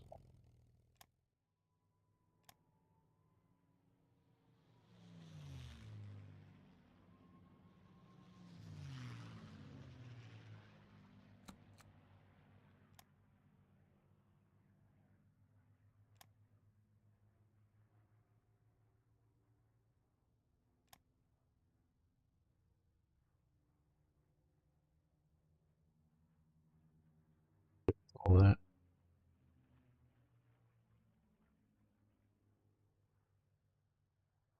How is our invasion going? Well, looks like a forever sort of one. Broadcasting, and then, okay, we've lost Arizona. We knew that. Oh, pause. It said pause. Pause. You weren't pausing. Okay, yeah, we lost Arizona. Why we fight? Prelude to war. President, renowned director Frank Copra has just released the first of 7 commissioned propaganda films. I've watched, I think all of them. I don't know. I've watched a bunch of Why We Fight stuff, so I'm not going to say for sure all of them. Why We Fight was a series of 7 documentary films committed by the U.S. government. Not going to read all this. Frank Capra is a very great director. So yeah, good explanation of why we fight the war, I would say. I'm not going to say it's not propaganda, and I'm not going to say it's not true. It's because the best propaganda is true. Is to take the information that is true, that supports your case, and present it. While maybe not talking about information that doesn't support your information. That may also be true too. But, you know, so... Okay, we want to see the plans, and we want to see the plans. Okay, this is where we're losing some of our... Okay, we're supposed to be patrolling and stopping our losses here. You're not doing that well enough. Do it better.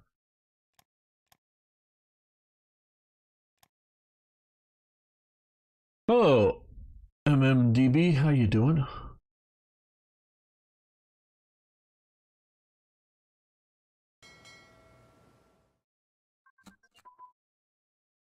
Okay, cracking Enigma attempt. Let's crack it. Voice of America. Historically, even before the Japanese attack on Pearl Harbor, the U.S. government, this coordination already provided. Yeah, okay, I'm not going to read all this. You understand the concept out. Radio broadcasts. Okay, fighter ground control advance.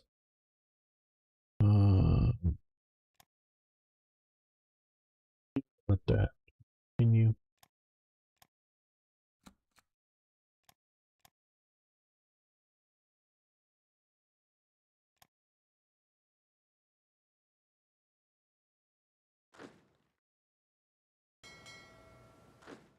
These keep showing up and cutting off my attempt to retreat out of here.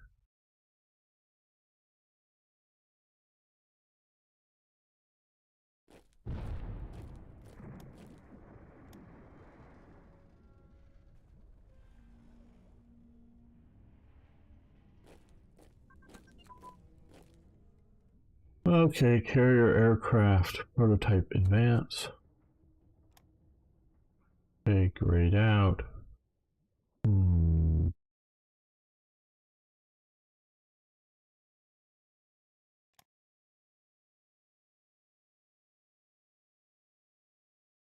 Yeah, repair. Oh, yeah, well. Wait.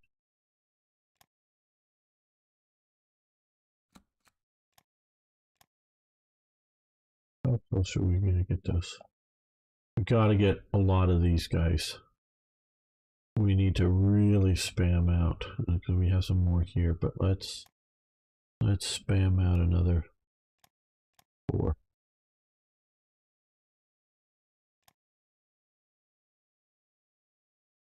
Good to hear that you're doing fine.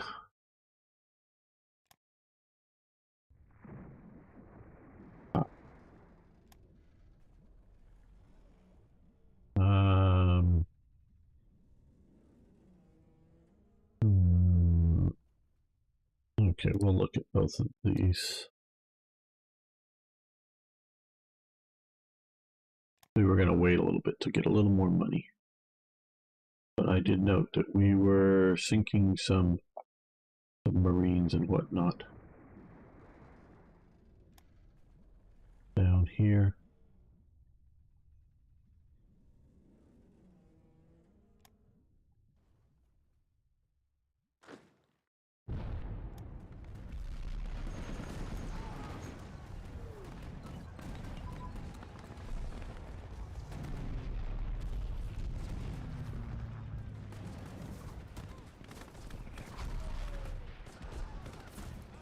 Fly transportation advance. Okay, stop that. Okay, well, this is troubling here that we don't have enough supplies here coming in, and this port isn't so small. I mean, it's not terribly big, but shouldn't be the issue that we're having over supply. So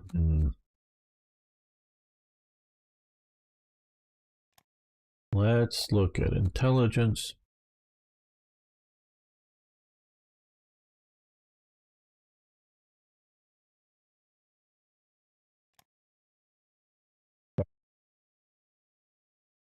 Convoys are being produced, 18, 17.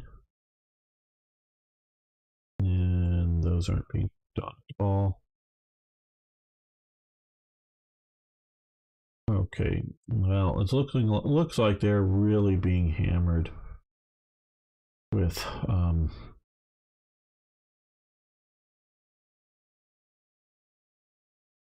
the war, the Battle of the Atlantic. Germany's really hitting them hard. We can see lots of convoys being sunk. Now, there are things, and I could be playing this a whole lot better, as you can all see. So let's send you to there.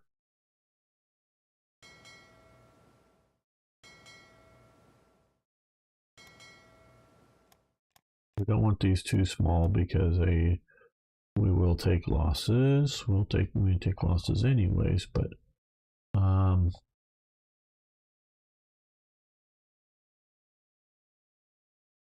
yeah, let's race these out of here maybe.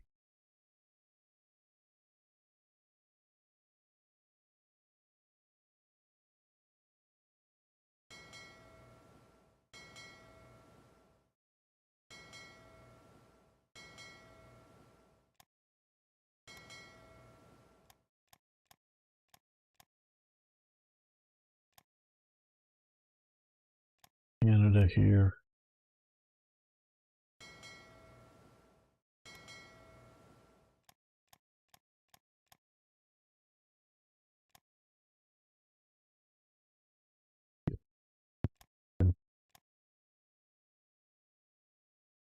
Getting those into position will definitely help.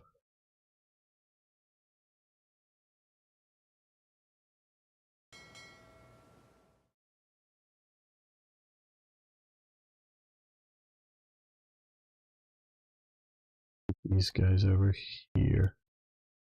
No, don't go through the goddamn English channel. People, realistically, come on. Oh, you should be up flying. Why weren't you? I don't know. There are assets up here that I don't have. Oh, we just had a crash. You know, that's the first crash I've had with this. Wow. Yeah, Germany isn't being curb stomped yet. Hello, Ragar. Well, we're going to end this episode here at this crash. That is literally the first crash I've had with this game. It has been super stable, and I'm doing all kinds of recording and other stuff, which destabilizes it to some degree. So yeah, it's doing good. But let's stop this episode here. Okay, guys. I did save and whatnot. Let's restart the thing up.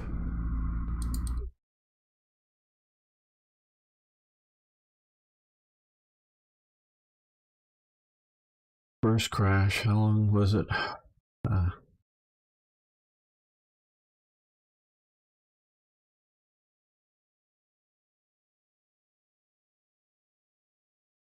Watched. Hi Mars POW strike. Okay, don't know quite exactly what that is.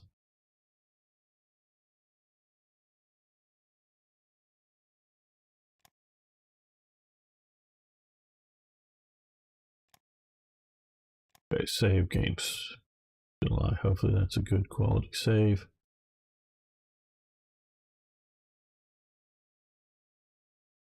How far into July we were? Not very far.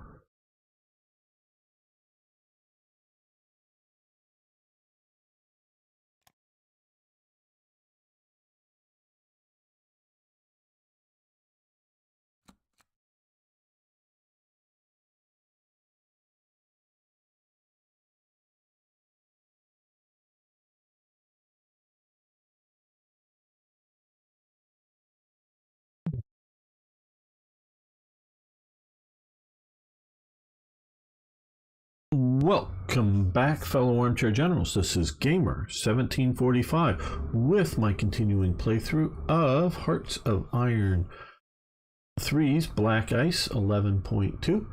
And of course, we're playing as America. I know I'm looking right at Britain now because we're going to be dealing with some stuff with Britain. But we're playing as America. We're having some difficulties here. Some are my choices that have made things go not so great, and some are just simply the war is not going so great.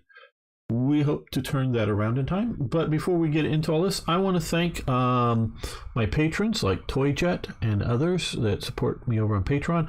And I want to thank Don Ramirez and Javon Fouk, if I'm getting that. I'm probably butchering that as well. For thanks for super chats the other week.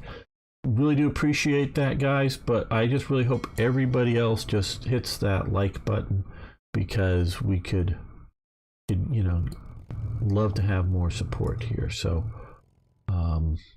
but everybody else, you know what, just hit that like button, subscribe, post a comment, That is very helpful. Okay, I'm looking to see, do we have more?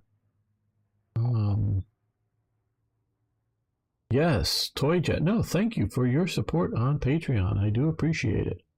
And the other support you do give around here, that is also quite helpful.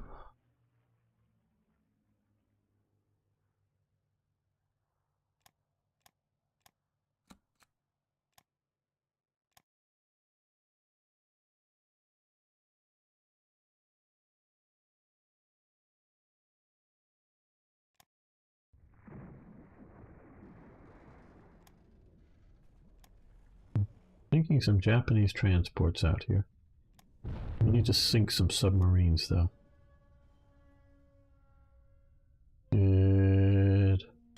Okay, these guys, they need to get going again. I know that.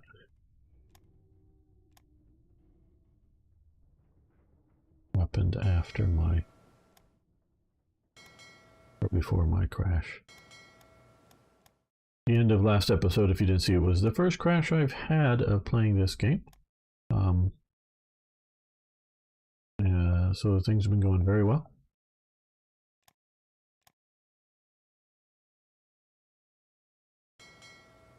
And it may not even be the mod. It can just simply because I'm in and out, starting, stopping, streaming, live, recording and all that stuff that definitely adds to the strain of the system.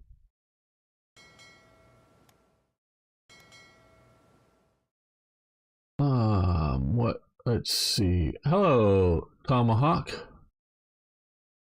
My ASW is doing okay, I think. We do have the event going that makes the torpedoes not so great.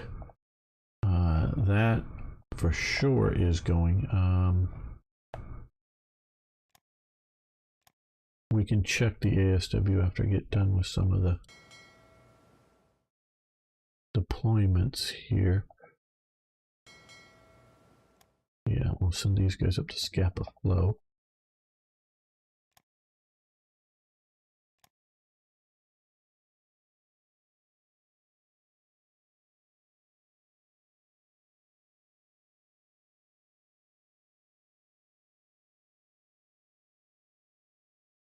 Yeah,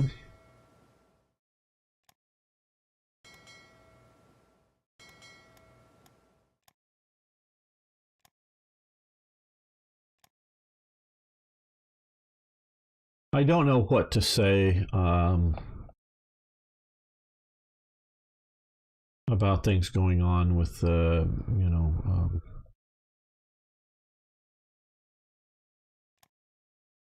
Ukrainian war and the various strike elements here. You can come back. Nope, bring you back into here, get you reorganized up a bit. Because I firmly believe that there's a lot of propaganda going on, and I don't know who to trust. I haven't watched what Ragar just commented on the exposition he's looking at. So I can't really comment on that, not even trying to, on that particular thing.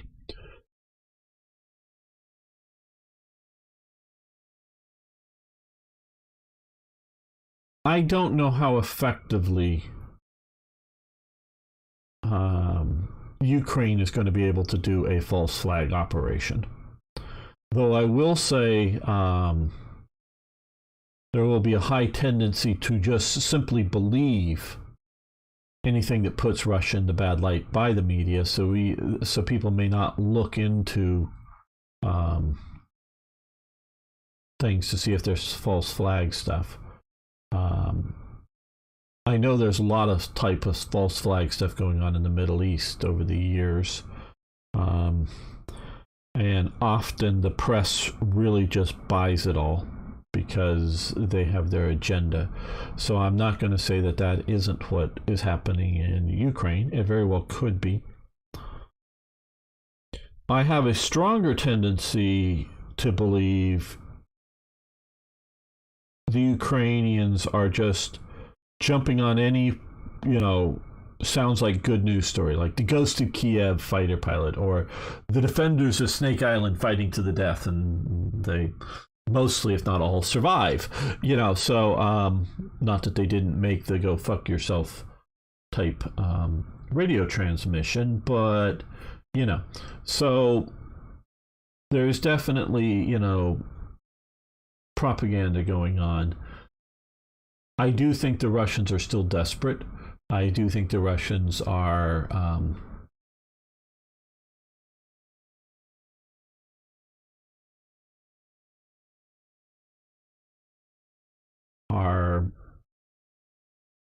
more likely to indiscriminately to attack. I think they're trying to break the Ukrainian morale. I think currently the state of the war is, my estimation is that the Russians are making progress, if you will, in the conquest down in here, and they're maybe pushing across the Dnieper here better. But I also think, again, I could be wrong about all this, because notice I'm saying I think, because I don't know. I sometimes I totally believe whatever the footage that's put in front of me.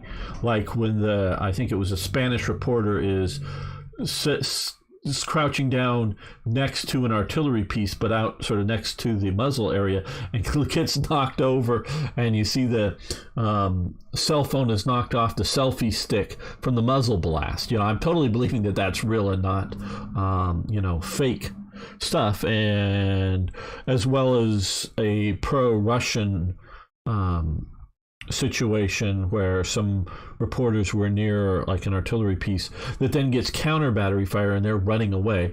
So I'm believing these incidents are happening. I don't know that they are really showing or whatever who's winning or losing the war, but I think the these incidents are happening, and so I think some of the stuff we're looking at, and I know if you've been around the channel a while, I've analyzed some video and how particularly one ambush from my looking at the video appeared to be happening in my analysis of the ambush and the reaction drills or lack thereof of the Russians to the ambush. So I do believe some of that's real. But what I will say is, like I say, I think the Russians are making progress in taking territory. But it seems, from every indication that I can see, that they're dredging up out-of-date weapons. They're dredging up whatever they can. So it seems to me that the Ukrainians are giving a heavy toll. When you talk about Ukraine's a big place, so I would rather give up miles here to effectively destroy tanks and other heavy equipment, including trucks and whatnot. So I would rather give up territory than fight desperately to hold the territory when and if you can effectively destroy units. Have an ambush, destroy the leading elements of the column, and then get the fuck out of there and set up another ambush a mile down the road or 4 miles down the road or whatever. Set up another ambush and do it, keep doing that. And if you're taking few casualties and you're putting on a lot more casualties, you're actually winning, even though you're giving up territory. Now if you're just giving up territory and you're not winning, well, that's where the problem comes in. So I'm not in any way commenting specifically on what Ragar was talking about, because again, I haven't I looked at the videos false flagged. Yeah, well, it depends on what you see. I have not been looking recently. Hello, Gus. How you doing? I believe the war isn't going like the well, fuck yeah. They thought it was going to be done in 4 days. Tomahawk. Yeah, no, they thought it was going to be done in four days, and the whole battle of Kiev, shall we say, the Ukrainians won because the Russians, I think there were some commando teams operating in and around Kiev, and they pushed down, down through to this part, down to, northwest of Kiev, if you will, and then they've retreated entirely back from it. So yeah, they've won that. So yes, the war is not going as the Russians have expected it. Now all the forces that were over here, at least most of them, seem to have been put over somewhere over in here, and they're being more effectively used, it seems. Or, you know, I don't know. It's, like I say, it seems. But they may be pushing, like I say, and getting ground up as they're pushing. I don't know. And I will say that the Ukrainians are doing very well only because of Western military aid. I do believe that they're getting some signal intelligence and other sort of satellite intelligence from, we'll call it NATO, meaning the U.S., because nobody else has the satellites like we do, you know, that are allowing them to sink some ships and force the Russians to retreat from Snake Island. There's actually a plan now, I understand, that Odessa and a couple of the other ports will, the Russians will now allow. See, here's the thing. I haven't even got through all the chats yet, and we're on this topic. There's negotiations. I don't know if they've concluded, you know, because it's been a few days since I checked, that why would the Russians allow civilian ships to come in and out of Odessa and a couple of other sort of ports in this part without being attacked if they were doing well? You know, if they were, oh, well, we're going to be taking Odessa tomorrow, why would you, you know, or next week or whatever, why would you be negotiating with the Ukrainians over this? And part of it is to keep the Ukrainians from mining or something, some, you know, Russian ports or whatever. Stop doing some of the sea mines and maybe some of the other attacks on naval vessels. To, you know, if the Russians will stop attacking shipping coming in and out of Odessa. So that tells me that just the mere fact that these negotiations are going on, that Russia's having problems, and Russia's having a naval problem. And whether the missiles are Ukrainian made, as some people have said, or whether they are, you know, supplied by the West, that have sunk some of, you know, the Moskva and other ships and driven them out of the Snake Island, because they're sinking some, you know, supply ships and driving them out. It's not going well. But it's all of the NLAWs and the other like missiles that we've been giving, we, NATO, have been giving the Ukrainians and continue to do so. They only make about 6,000 NLAWs a year, so, you know, they're only going to get so many of those. Now, they also make tow missiles and other things too, I know. But, and we've given them, and they're either, I saw some that may be in the field. Video of some Panzerhaubitze 2000 that had been Dutch, I believe, being driven by guys with looking to be Ukrainian uniforms. But I don't know if they were being driven in Poland, you know, as training them, or if they were being driven in Ukraine. Not sure on that. But it's only because of these things that are keeping Ukraine in the war, in my belief. Not that keeping the war conventional, because you could easily turn it into a truly protracted guerrilla war, which I think would happen. And that just needs AKs, you know, AK-47s and, you know, some plastic explosives. We've seen that for a long time in the 20th century, second half thereof. So it's definitely not going well for the Russians. That is sure.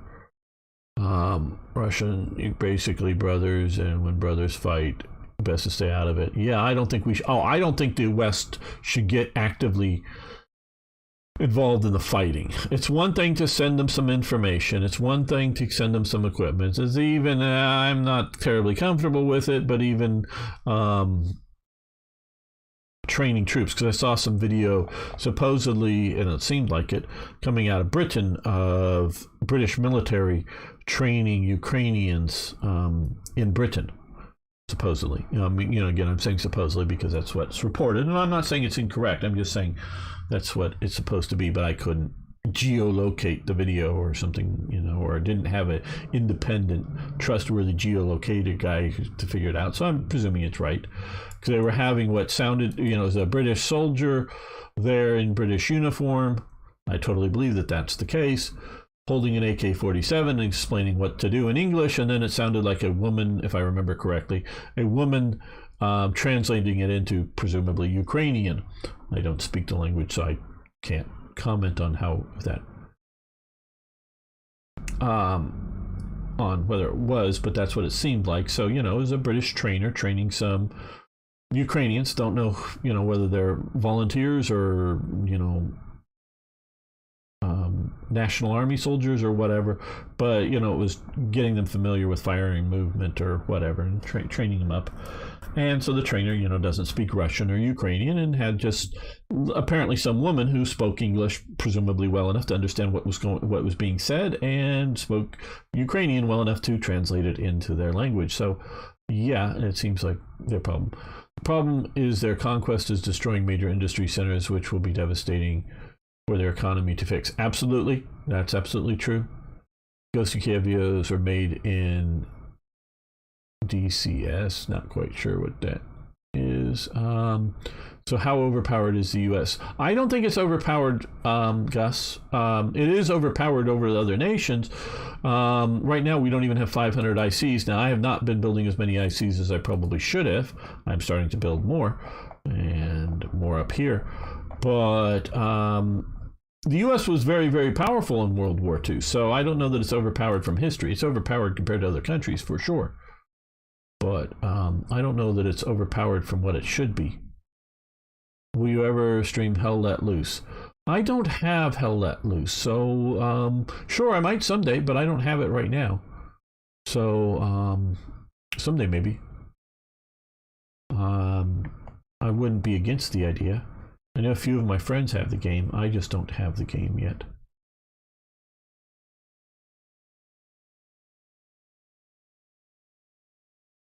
One thing I also want to do is let's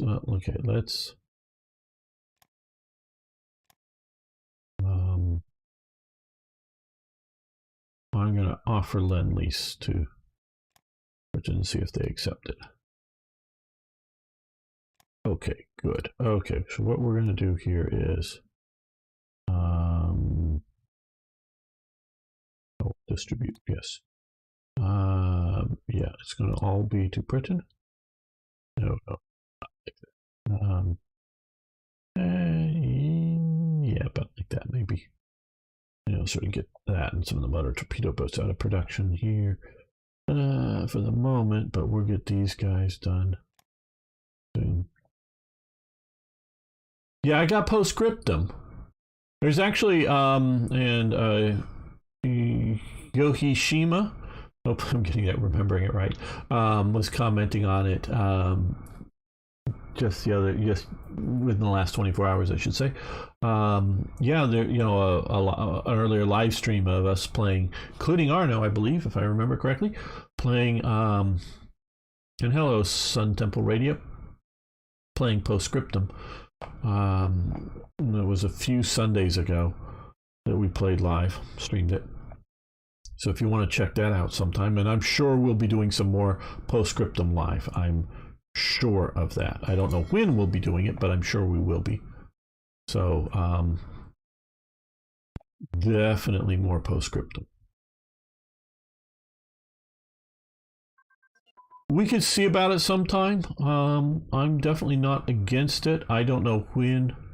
Probably not for tomorrow, but maybe, you know, I'm not going to buy it that quick or anything, but we can see about it. Fighter ground control. Yeah. Well, let's make sure. Did I cancel it out? Let that continue.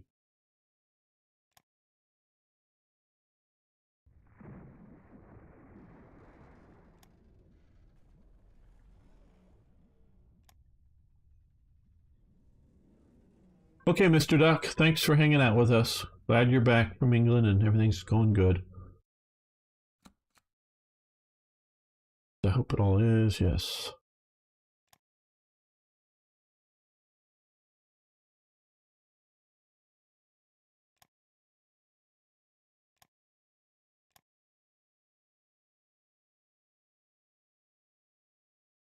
Well, I don't know. I mean, if you just want to buy it to play it, sure, go ahead. But I don't necessarily buy it because I don't know when or I hate to have people spend money on a game and presuming that we're going to be playing it and then we don't play it for a while. So um, I don't know when that is likely to happen.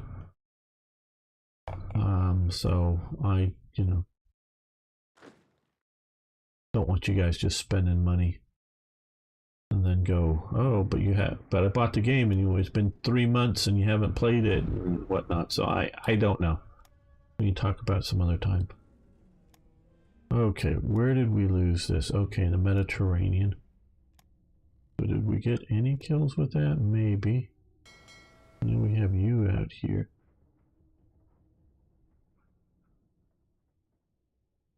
Hopefully disrupting some convoys. Nope, looks like the Italians took back Sardinia from the British. The British had gotten all but up here in the top. Yeah, well, of course you can play with somebody else. I'm not saying you shouldn't get it. I'm just saying don't get it on my account just right away because I'm not sure when or if we're going to be playing it.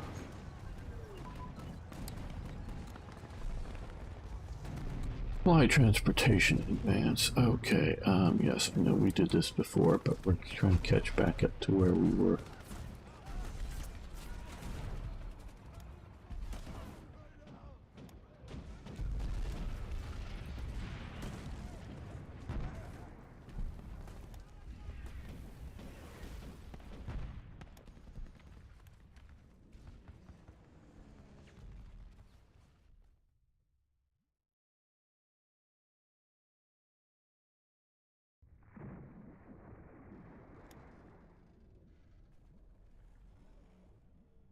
Mentioning all that, and I know no player on or whatever asked me.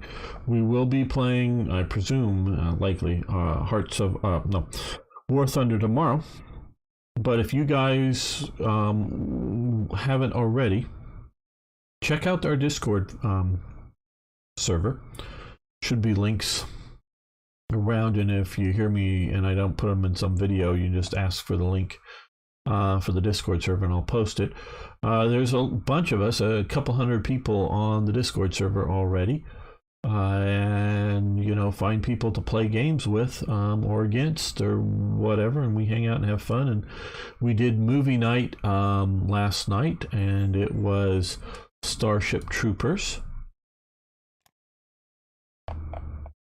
Some of the guys hadn't seen that before.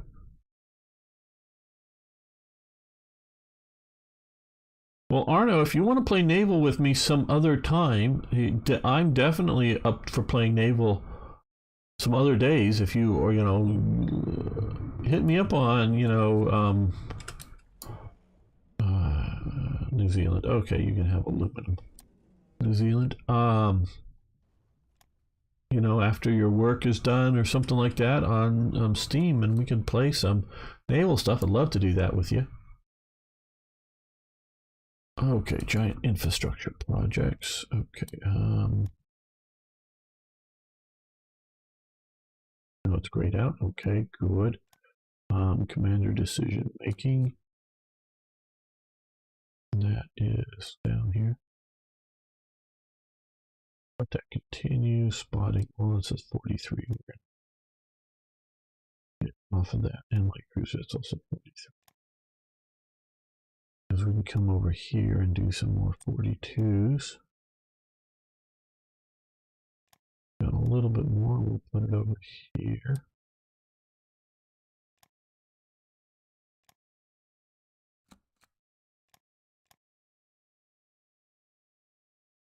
And we have some free points here. Okay.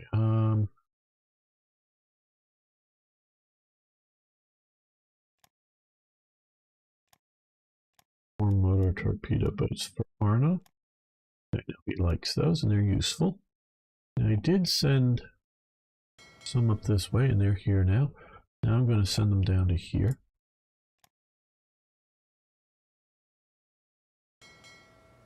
These guys are a better organized up. So we're going to patrol. No, not we're going to patrol, but passively, I think. Too aggressive. Okay, let's look at our. Okay, we could go out here, patrol. Now these will be a bit more aggressive. Going to help the British out. By hopefully sinking some of these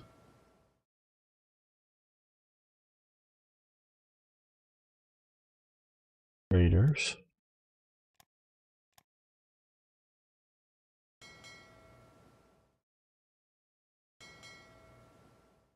How far out here can you get? Okay, you can get all the way out to there. Yeah, hopefully that will help the British out with dealing with the German envoy raiding.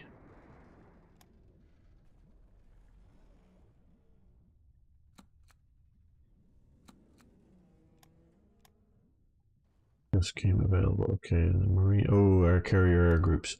Okay. Okay, let's. Now let's just find some airbase back in here. We can form them up. Okay, good. Now we can soon get ready back to being aggressive in the Pacific.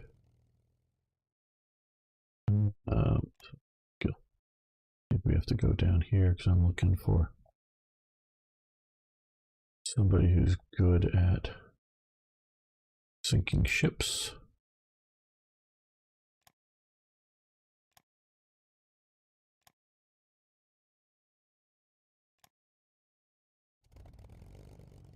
And he's good at sinking ships.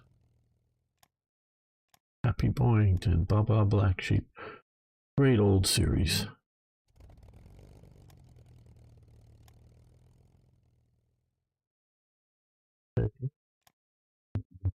Okay, so you three, you come out to Hawaii. You're just going to rebase for the moment. Get you on the carriers in a bit.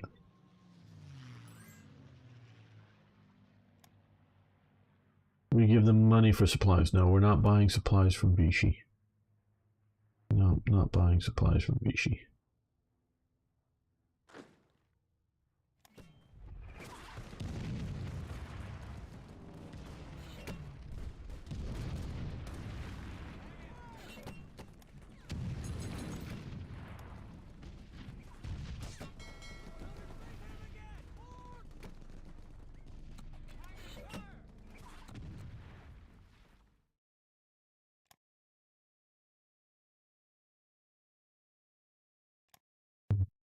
I'm going to need more carrier air groups, I know.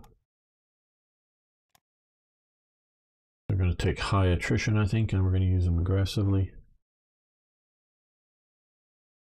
And I really want to take back these islands. Wake and Midway. I do think, which we may be seeing here, because there are some transports, and they may be coming for Hawaii. Wow. Wonder if they're coming for Hawaii.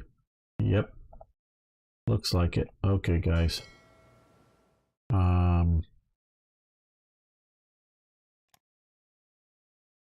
That's not what I'm looking for. That probably was it. Oh, there we go. Okay. Okay. Nope. I want to be here. Rebase to carrier. Rebase to carrier. Rebase to carrier. Okay, you're in pretty good shape, so you're going to go out there too. We're going to be ready to deal with anything coming towards Hawaii and sink it now that we have.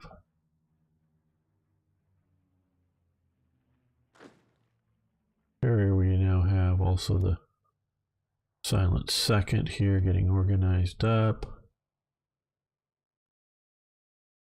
Yes, man, the defenses.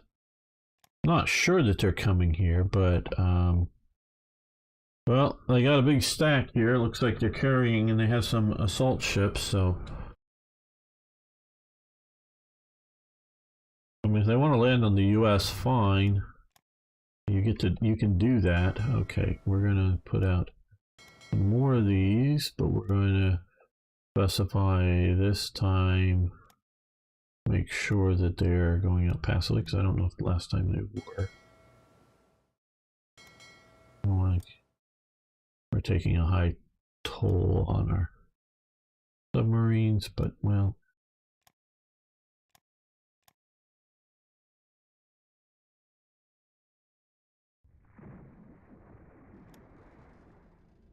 Oh, we now have Spain heading into the Axis.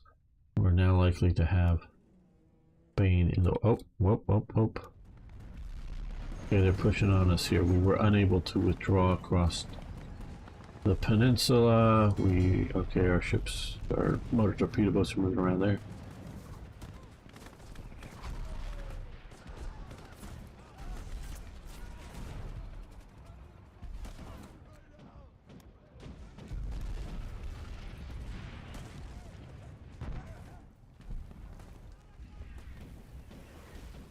Yeah, even more carrier aircraft. I know I'm overdoing it, but we have a bunch of carriers that I take Crete. Yeah, it would be nice to. I can't even freaking take Eritrea here. So I don't know how I'm going to get to Crete. I mean, it would be nice, Arno. But I'm, you know...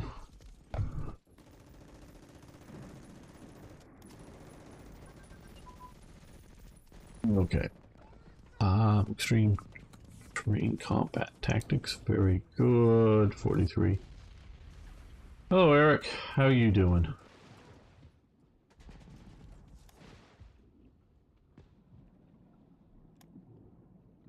Velocity gun.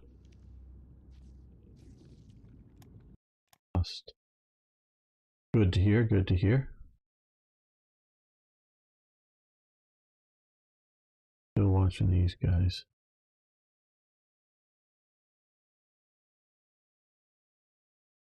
There's definitely a bunch of transports and groups on those.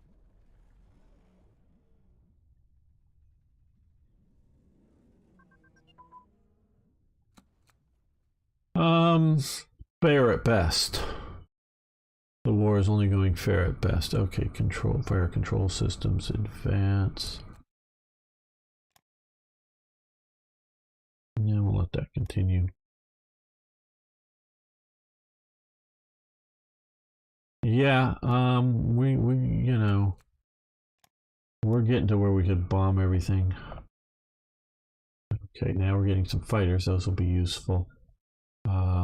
Send those out to England, I think. We can get that. Okay, we're getting another infantry division coming and an armored division. Landing craft, which will help. I think we'll do two more landing craft.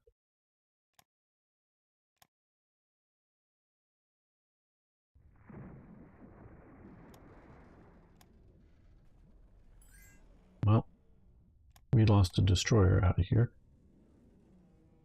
Maybe their submarines are too effective now? Thinking destroyers? German blueprint stolen. President, our spies have stolen plans that let us improve our abilities in medium armor designs to level 6, given the following benefits. So, we hadn't been able to research that yet. I think we were, you know, medium guns or something, or high explosive anti-tank.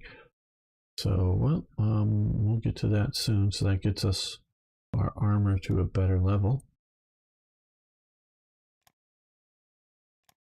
And yeah, more submarines. I mean, how many are you buying there? I mean, you're just buying the plans and aid in building it, I know, but still.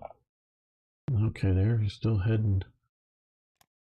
No, well, yeah, I know you're taking territory. Yeah, well, whatever. I don't care about the Alaska Islands. What tank type is it now? We can check that out. for medium armor design. M4A3E8, which is really early if that's actually what we have. So yeah, the Easy 8, which didn't come until much later than 42. Yeah, they're definitely heading for Hawaii.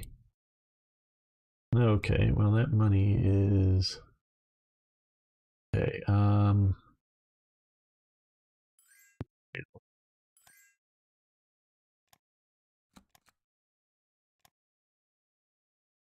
Yeah, they got to be coming for Hawaii somewhere here. I'm not going to let them get on to here if they. Okay, well, say that's a Nimitz. Okay, King.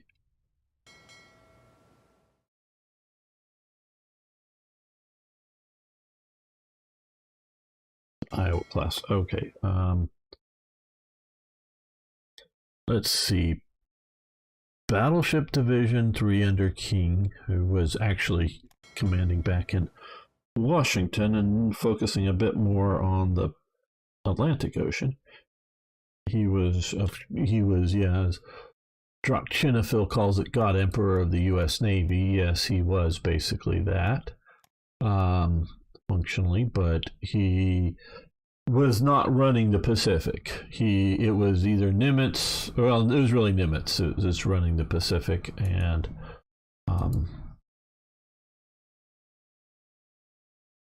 MacArthur was sort of getting to borrow ships from Nimitz to do his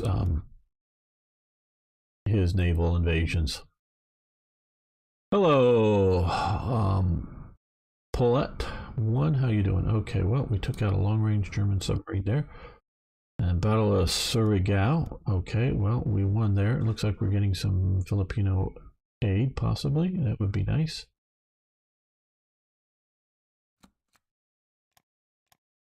Okay, getting more and more industry. Good. Getting the fighters that we need. All right. We're putting in 20 ICs to Lend-Lease. Let's come back over here. Let's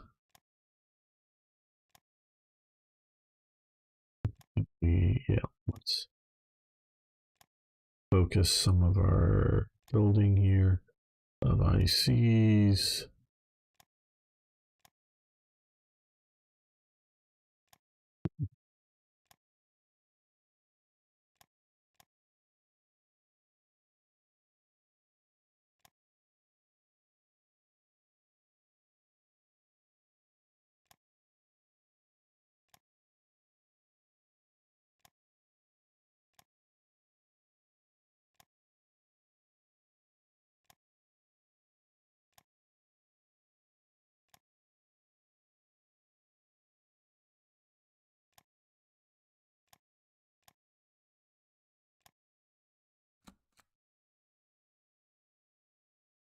Yep, that'll help.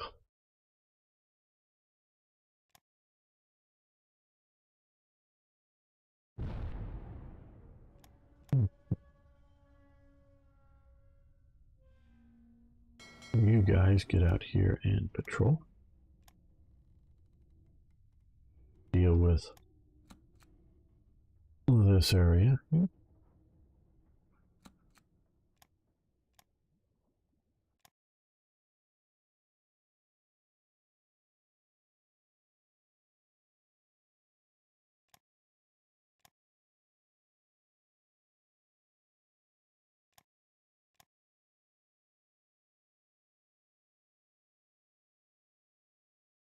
Well, maybe we're going to do a better patrol. Help the British out there.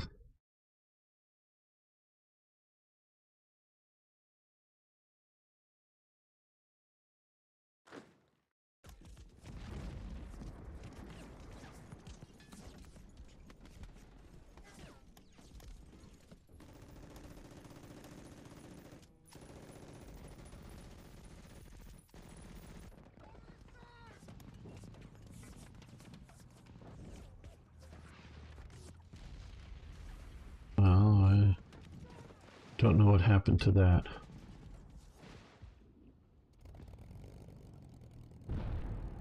Big fleet of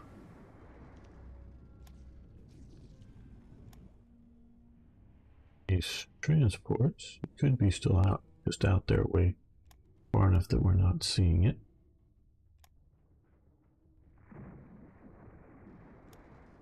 Is that it going back? No, I don't think so. Facing advance, very nice.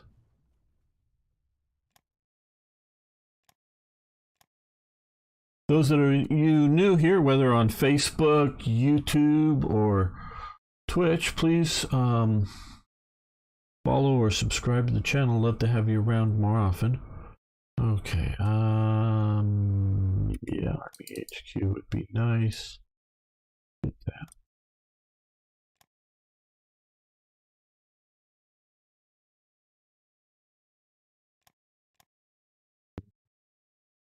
Winning here, it looks like. Good.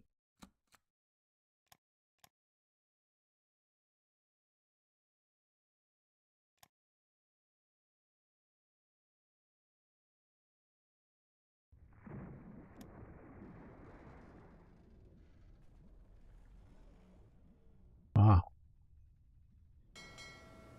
Okay. There we go. So you guys go.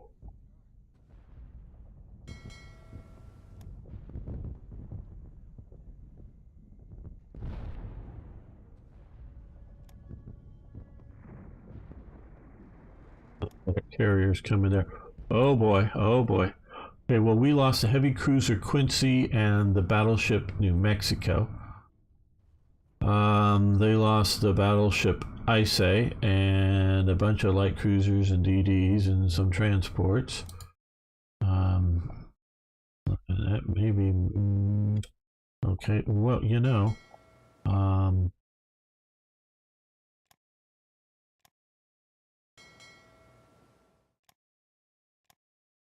I guess that's maybe where they're retreating to. Let's see if we can follow them and think some more of them.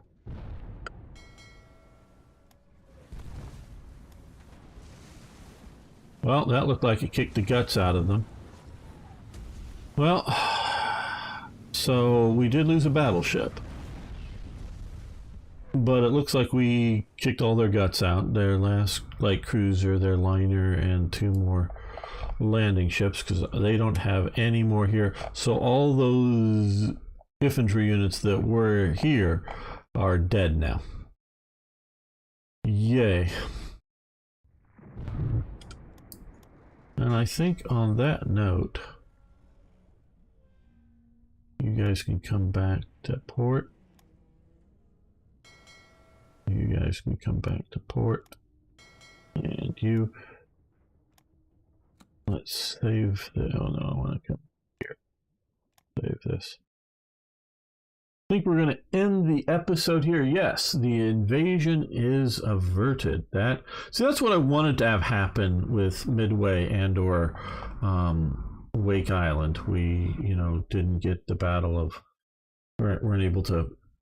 We kicked a lot of butt when we had aircraft for the Battle of Midway, but we need to do that better when we get some more stuff. So that was invasion force destroyed. That is actually sort of the ideal optimum outcome, because not only did we stop the invasion, we destroyed their invasion capabilities, we destroyed their ground forces that can't be used someplace else, like the Philippines.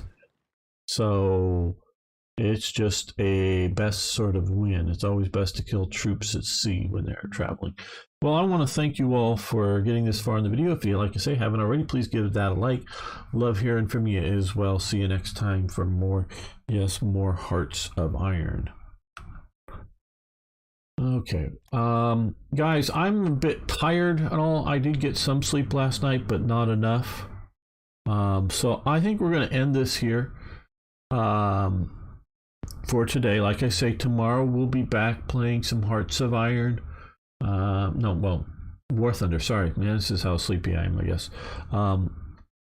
Yeah, I know, Arno. War Thunder tomorrow. Be doing that, but I want to get some sleep. But I wanted to hang out with you guys as well because you don't know how much I look forward to this every day. Be able to talk with you because I love that you guys are asking questions and not just me talking at the screen as I play the game. So I love interacting with you guys. So, and more interaction tomorrow. Of course, we'll be playing together. So if you guys haven't already, War Thunder is free. And we'll play some entry-level games if that's all you can do, and you can join us for at least a battle or two if you want. But I hope Arno and Strong Arm and Eric and everybody else will show up tomorrow. So thank you all. See you then.